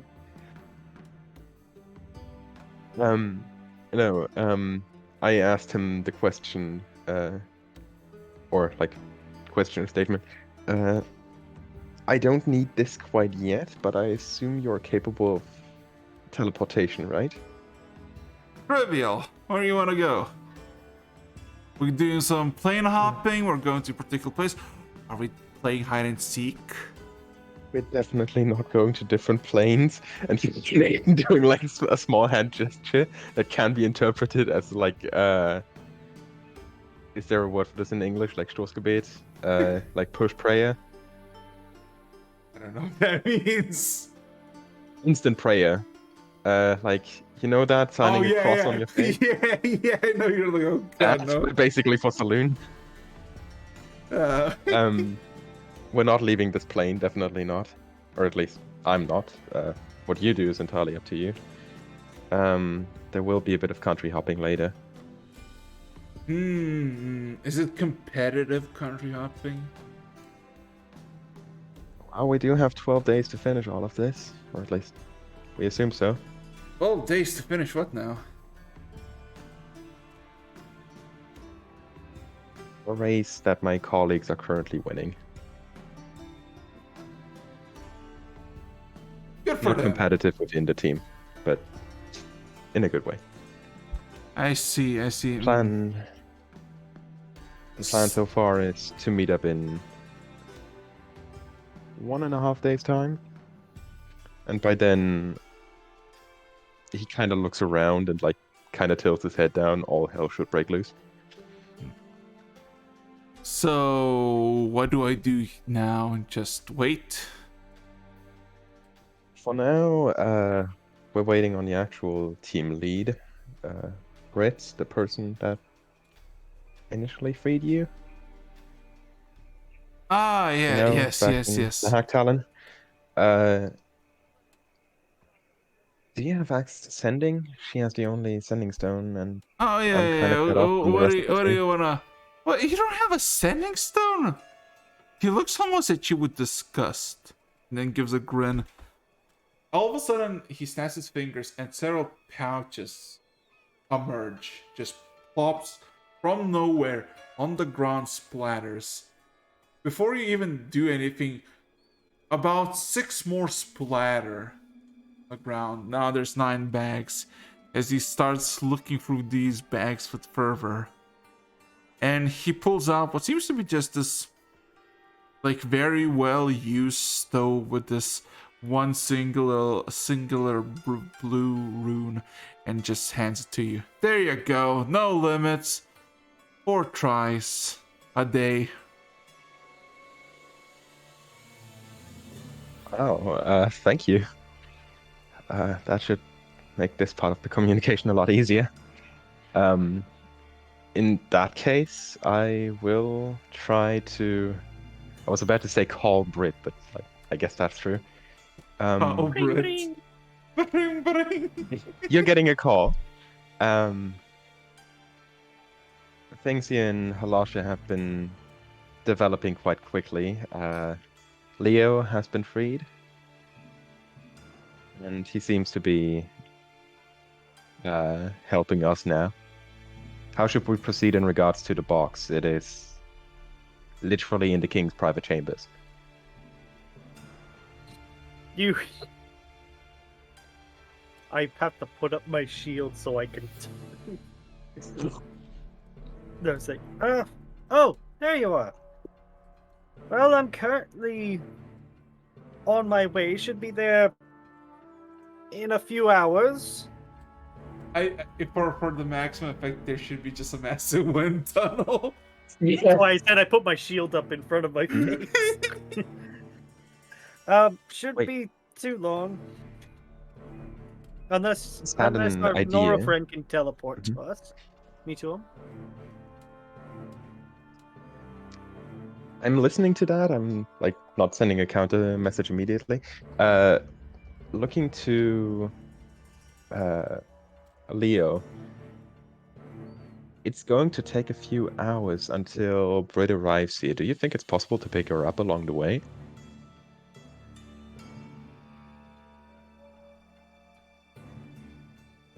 Who do you ask? Leo, the wizard. He scratches his head a bit. I mean, where is she? All of a sudden, his eyes just kind of wide. His eyes went, oh fuck, she's a dragon. Whoa, she's fast. He seems to be losing his sight. He seems to be looking somewhere around, seemingly turning 180, and then again, It's trying and then to like again. follow a tiny And dot on a map. It's just super fast. can you just roll me a dexterity saving throw to catch him? Because now he's like twirling around and he's losing balance very rapidly. Yeah, you fucking just 24. hold him to the ground as he's like almost gonna tilt, and then he just shakes his head. Whoa! Shit! Does she have a child in that? This is the first time that Nathan realizes that Brit must be like carrying the child still. Okay. All of a sudden, His face Brit, just kind of Brit. derails for a second, like, Brit. oh no. But you get a message from an individual you met only once, and that is Leo, the thing that was in your rib cage as a piece of paper, as it says, "Stop the fuck down and sit down on the ground. Why are you so fucking fast? You nearly made me I'm going throw to up." slowly reduce my speed. As the voice continues in her head, more and more, not anxiety driven, but more like anxious. As he just goes, can you just land and just stay there? You just take a breath. God damn, why are you so fucking like this is one message, by the way. This is one message just in your Like 1 kilometer long message. Also, Nathan, you can hear him speaking out loud, seemingly He's just to rambling. What are you doing? Yeah. What do you have in the fire? Yeah. What is the child? Who is that? Okay. You just stay there. Give me about like 2 minutes, and I'll come get you. Okay? Make sure that the kid is alive. Okay? Why the fuck are you going so god fucking damn it fast, by Mister? What the fuck is wrong with you? I want to record that later to just get the fucking full copy past. What's wrong with you? Okay, so she's going to make her way to the ground, check on the kid, see if she's fine. She's fine. She seems to be like kind of like, she mainly closes her eyes a lot because she doesn't want to get stuff. I don't know. She looks fine. She's alive. We'll get her a pilot's helmet, She's a fucking like an aviator helmet. with aviator shades. Well, yeah, with the the goggles and all that good shit. As Leo literally looks around, grabs again one of the pouches, just starts swearing. God fucking damn it, parents these days don't know fucking shit. Fucking going on draconic forms with their fucking children. My day. He grabs a piece of chalk and starts scribbling on the fucking ground. Oh man. Can you believe the audacity of this woman? Looks immediately to your right, Nathan. Like, looks straight into your eyes. Nathan is still holding that sending stone, like kind of confused, like what the fuck just happened. He's waiting for your like response to his comment. Like, can you believe it? Can you fucking imagine? The child is still with her, right? Yeah, probably fucking dead. God fucking damn, nearly split my fucking head on the ground.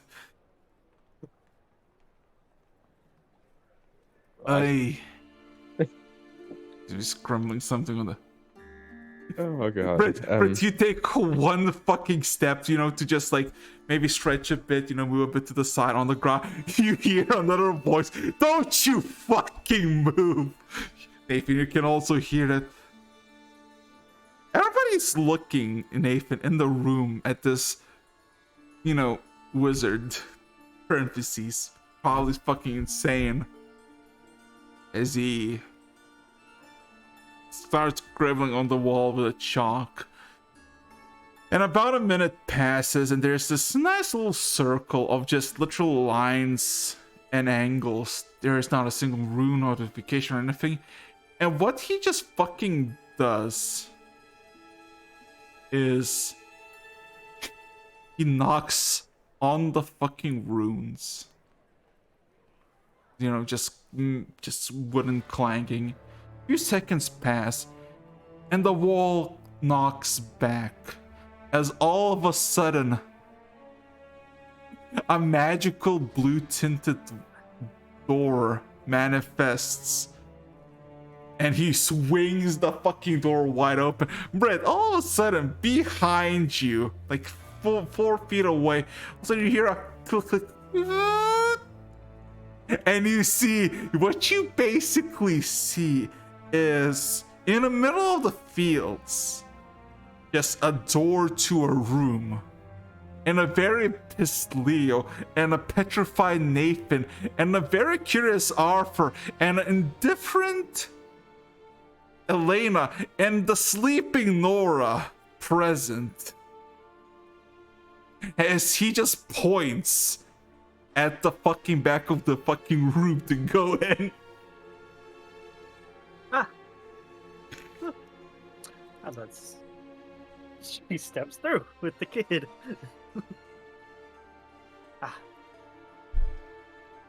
Oh, well. And you, stepping through, you, they all notice that she is now with snow white hair, which is a stark difference from her raven black hair. Well, everybody noticed except for Nora because she's asleep, and Leo that he probably doesn't give a shit. His main concern is the fucking child. Yeah, definitely.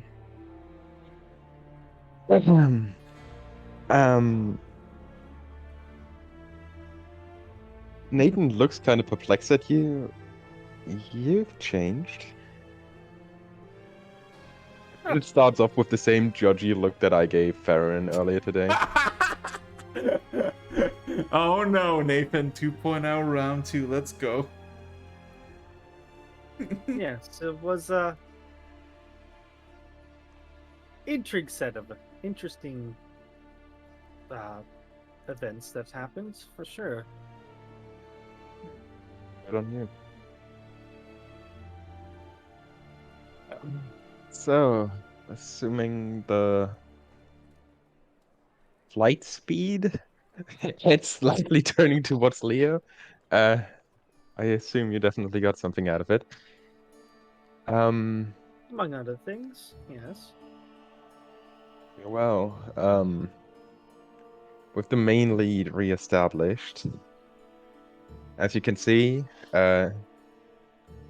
gesturing towards Leo, first deal of Alasha is already completed, thanks to Nora, looking over to Nora, still asleep, turning back towards Brit.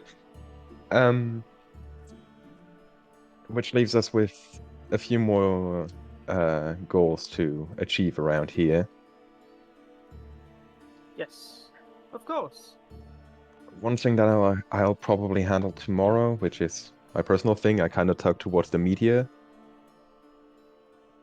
And as for now, the main question that we should concern ourselves with is, how do we get the box from here?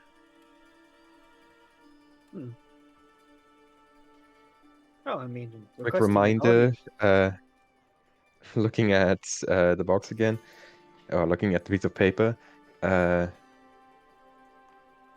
King Renevold's private chambers.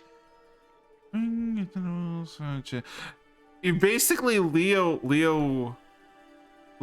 just basically The been second looking. I read this out, I look like mortified towards Leo. Leo seems to be mainly caring for the kid, like almost like shaking, looking, eyeing. The kid looks a bit confused at what's going on, while Leo seems to be looking at her and beyond her for something.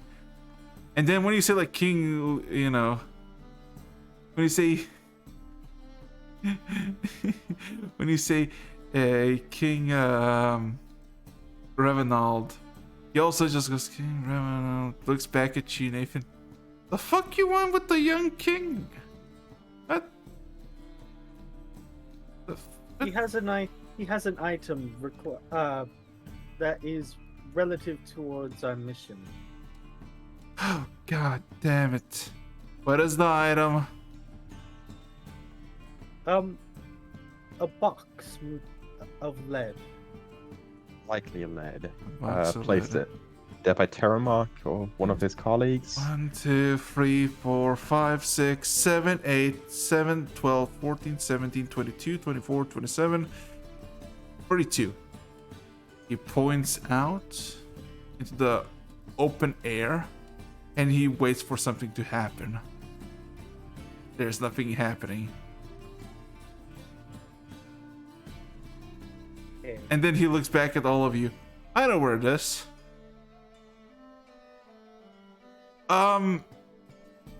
Tricky thing though. I can't really do anything with that box. I can't really bring it here. Which one of you is going? I can get you very close.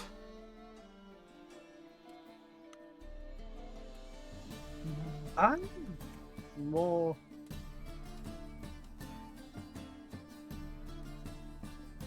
I'm honestly more interested in seeing if we can't hook this one out.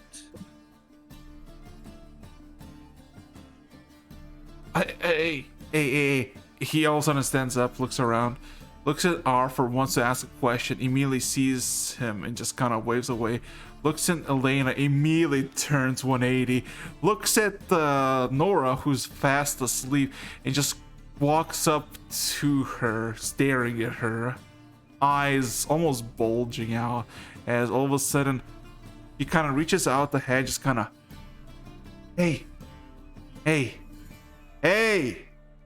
Nora just springs her eyes open and then looks extremely tired, looking at all of you. The fuck you want? Can you turn any of them into a rat? Like anyone except for me. I'm necessary for this part. She blinks twice. Why are we making rats? Because they want to get a lead box, and I need a rat to get to the lead box so I can teleport the rat with the lead box. It's pretty fucking simple. Do you have no means of understanding basic fucking arcane? It does Leo. make sense if it does make sense if you go with the plan first before asking a question, because that just sounded very random. Okay. He looks back at all of it a bit frustrated, and he kind of takes a deep breath. That is Okay, definitely okay, an you're interesting not plan. magicians. Okay, that's fine. Any of you can turn into a rat. He's waiting. Looking around the room. Afraid Not so. I'm going to try. he can't try. Sheer force of will. Anything? No. But Nora extends her hand and just goes, I can make someone into a rat. Leo points with fervor. Close enough. Then points at the rest of you. Since I'm the one who can bring the rat there and out, she can make the rat. Which one of you is a rat?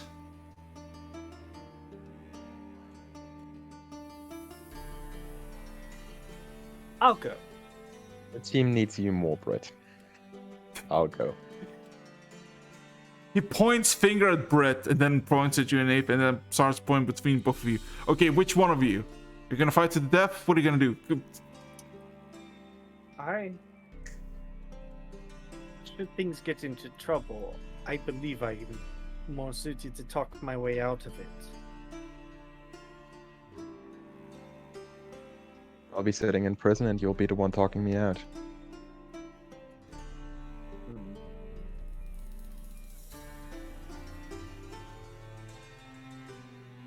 If anything goes up, I'm turning towards Leo. So if things go awry, you will instantly teleport both of you back, correct? Well, everything should be fine. There are no guards around the personal chambers, and box you seek is under the bed, so I don't really see how you can fuck this up unless you're so fucking amateurish that you're gonna wander away. I have full faith of him. I'm just saying, in the worst case scenario, should it happen, not saying it will.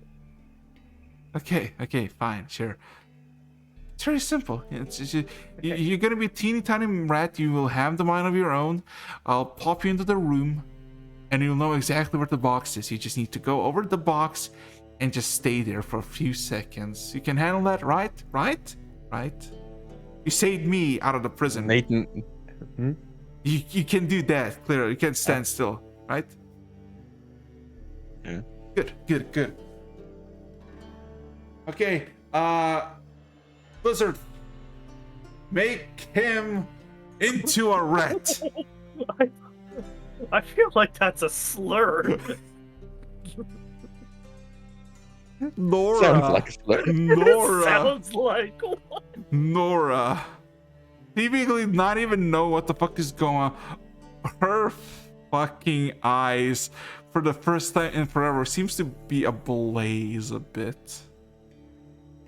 She Do I did get not turned take it We'll one. see. As surprisingly in the room, Helena seems to look at this little comment with admiration to the wizard. I need to roll something. Ooh. Oh my god. I can only imagine the telepathic debates going on right now. As for the briefest of moments, you think there might be a fight between,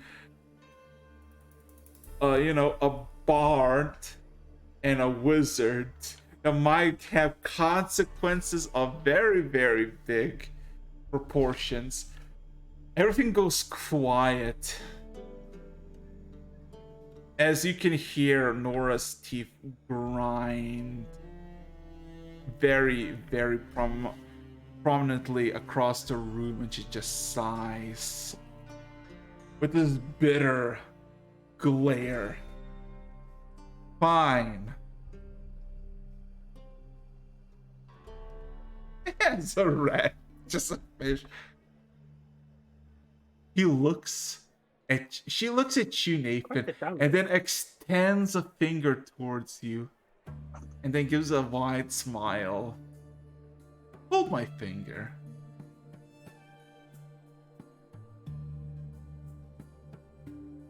What are you gonna do? Again, Nathan? another quick gesture. Praying that I'll be turned back afterwards. There you go.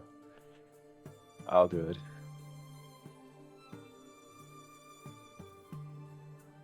Oh god. So my good fellow, my good individual. The first sensation is plume of violent smoke. The second one is you're a small little critter.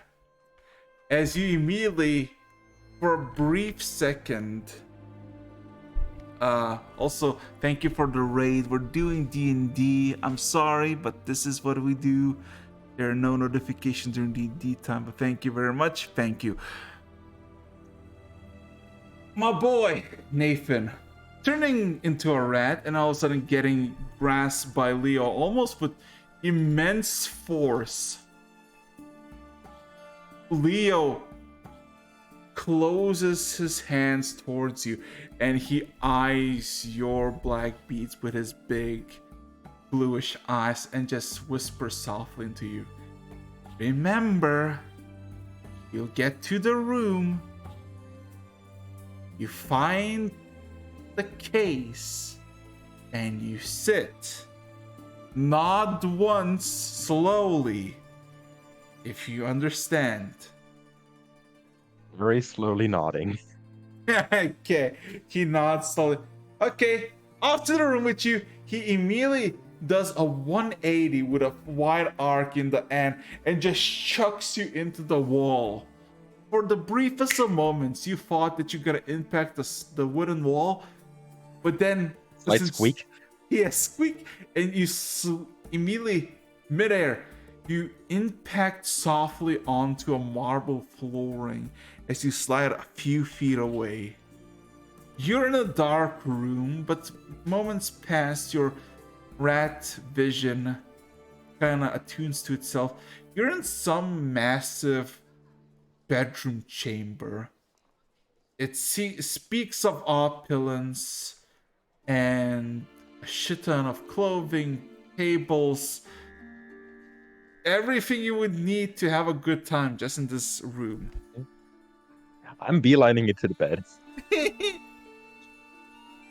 Actually, A-lining. Like, So, the administrator's with it. so my good sir, my good fella, individual, if you will. The main problem about this is when you beeline to the fucking bed, you realize that the bed doesn't actually have any slits to go under. It is perfectly shut. It's perfectly... With what? like- what? With what? No, it's basically the Wood, wooden... stone, steel? No, it's wood. But it's basically like perfectly placed that there's no hole for you to pass. Roll an investigation check. Start chewing. Start chewing. I love the fact that everyone here had exactly the same idea. An 18? An 18. You look around at the room, right? Oh god, let me roll. You know what? Roll me a d10. That's a fucking cat. I'm going to kill Leo.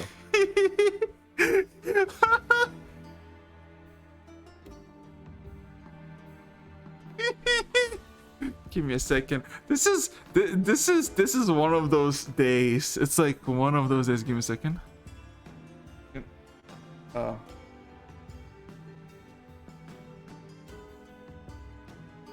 Da-da-da-dum. Da-da-da-dum.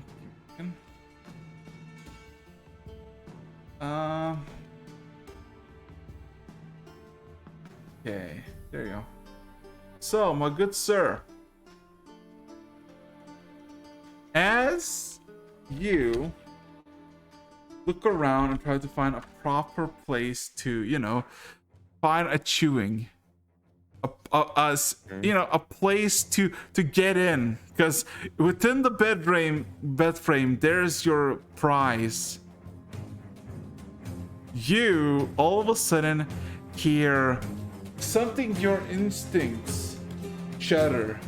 You hear a clanging on the outside door, and then you hear this lady speak out. What's the matter, Mr. Pebbles? You wanna get in? Okay. And you hear just the door creak open. And you just hear a meow. Can you roll me? Can you roll me stealth check?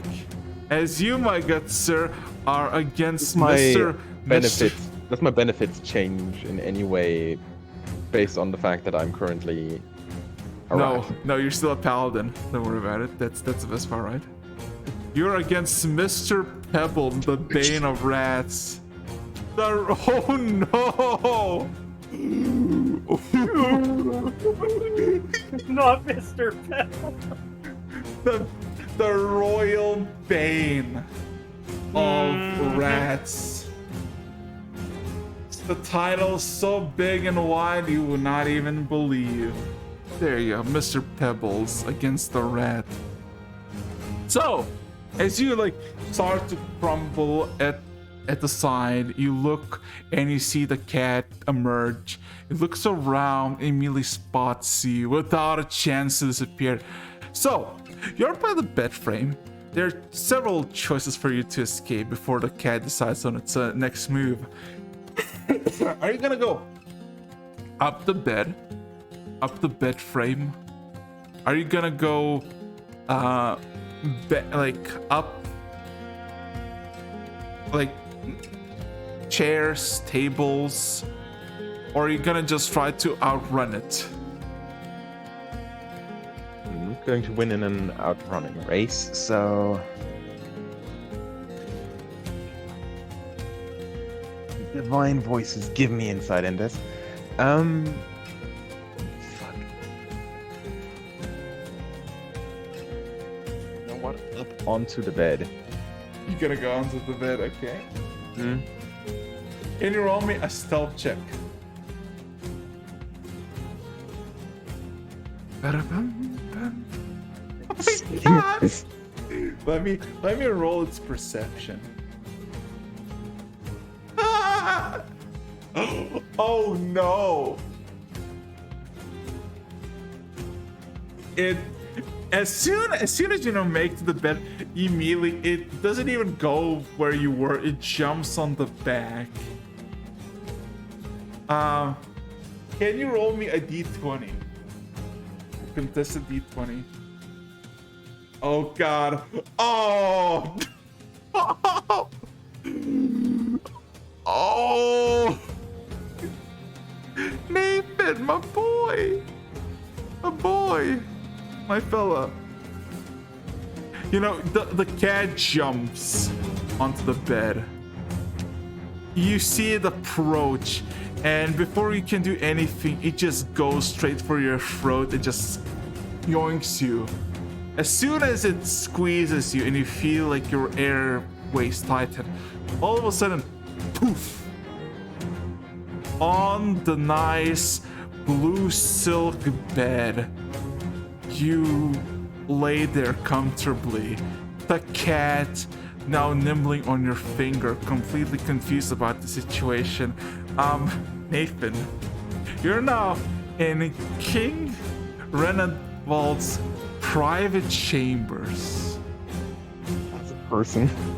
Yes, it's a person. This ain't good.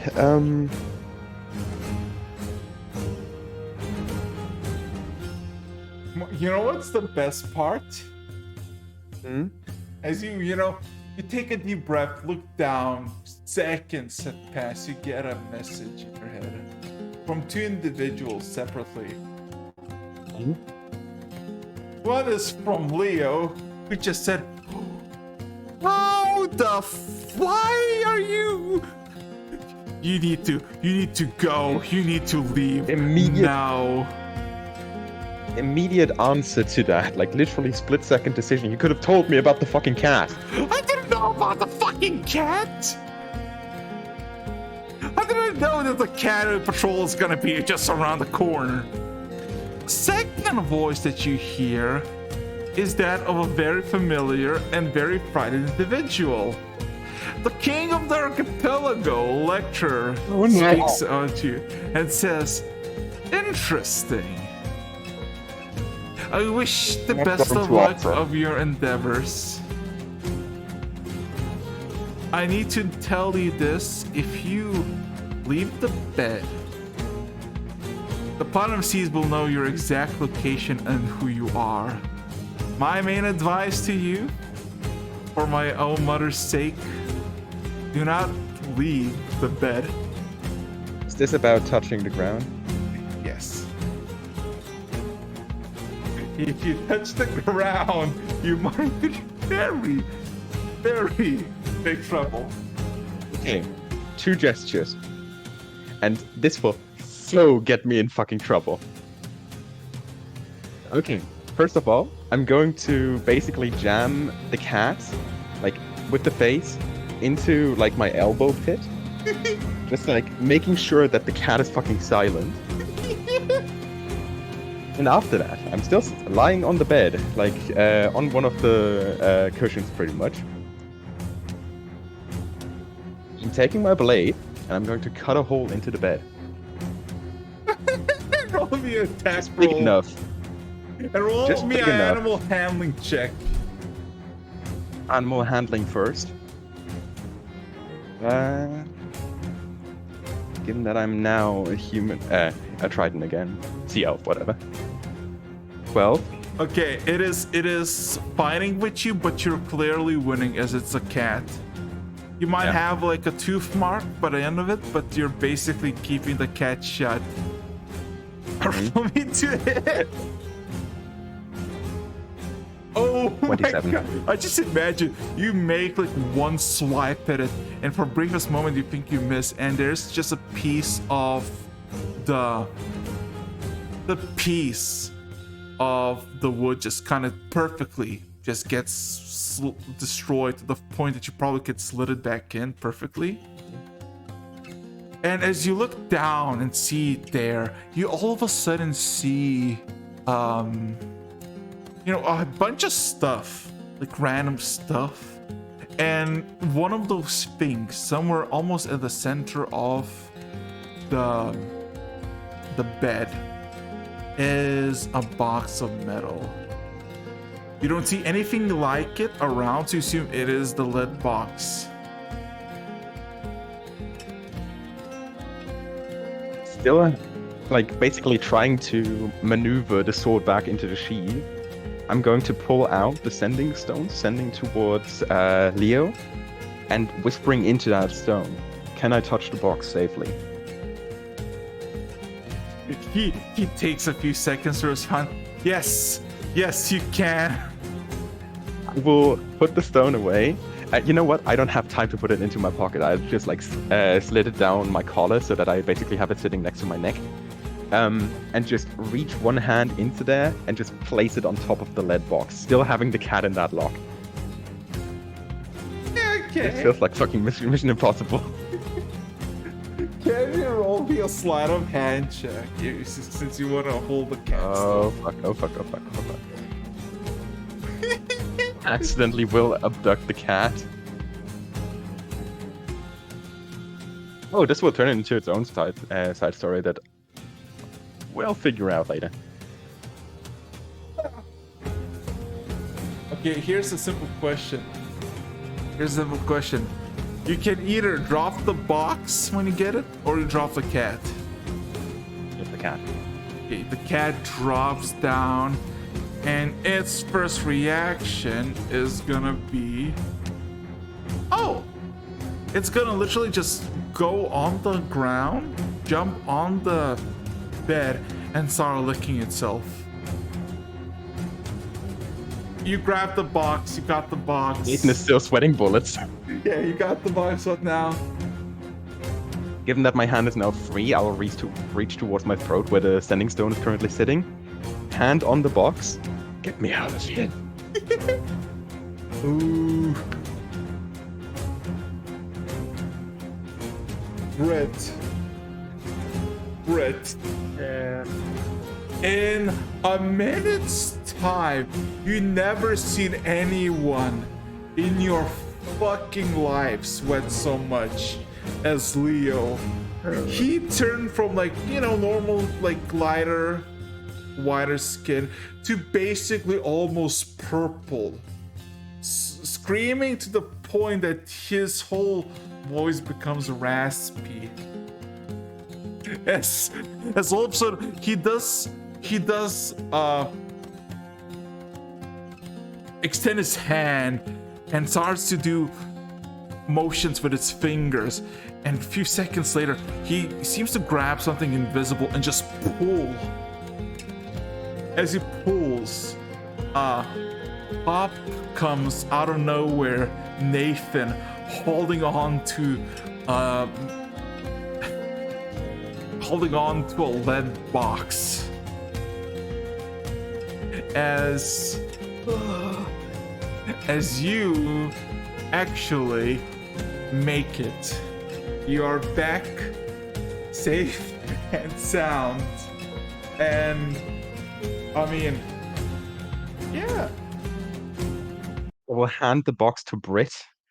Let's never do this again. What happened? There was a cat. There was a cat. She's like, well, expected, but kind of that Can I- disappointed. Can I ask something above the table right now? Yeah. I had a 30 in history earlier about King Renable. Yeah. Calling back to that and now being informed about the existence of a cat, would I know something about that cat? Well, it's actually not only a thing. Like, there is a job that is called the Royal Mouse Catcher, that basically are uh, cats that are basically recruited off the street, or in specific cases, presented as gifts to nobles, and their main task is to hunt down rats. Yeah. It's not like this was one specific thing. Every single castle has a mouse cat. You were in the Nathan wrong would just place. be turning to, Nathan would be turning to Brit. Not just any cat, the officially accounted royal mouse catcher of the castle of the King of Renewald. Should keep Again, consider pushing yourself. basically the box into you. Oh, then you should count yourself lucky you survived it. Oh boy. She is not happy that that was the thing. She gives Leo a look. It's like that would have. Leo can't do shit about this. He couldn't have known this. Okay. So, my good people, I think here is now I'm gonna call it, because there's not really much I can do more that would not be overstretched for 40 minutes. So I am gonna call it. There you go. Thank you very much. Session 27 is done. People have acquired how many boxes? 3 boxes in one session. Many boxes. And the infamous encounter of a cat by the name of Mr. Pebbles. Oh my. I have a question, Araxis. Huh? Are you still up for it? Yeah, we can do it. We can do Constantine thing. Don't worry about it. Let's go! It's not gonna be streamed though, because oh man, I'm so tired. We'll be watching it though. Bean Goblin, thank you for the raid. So Very people, much so. my people, anything you wish to say before I'm shutting the stream down with no survivors, as tomorrow is Sunday and I can finally rest. So Smite. See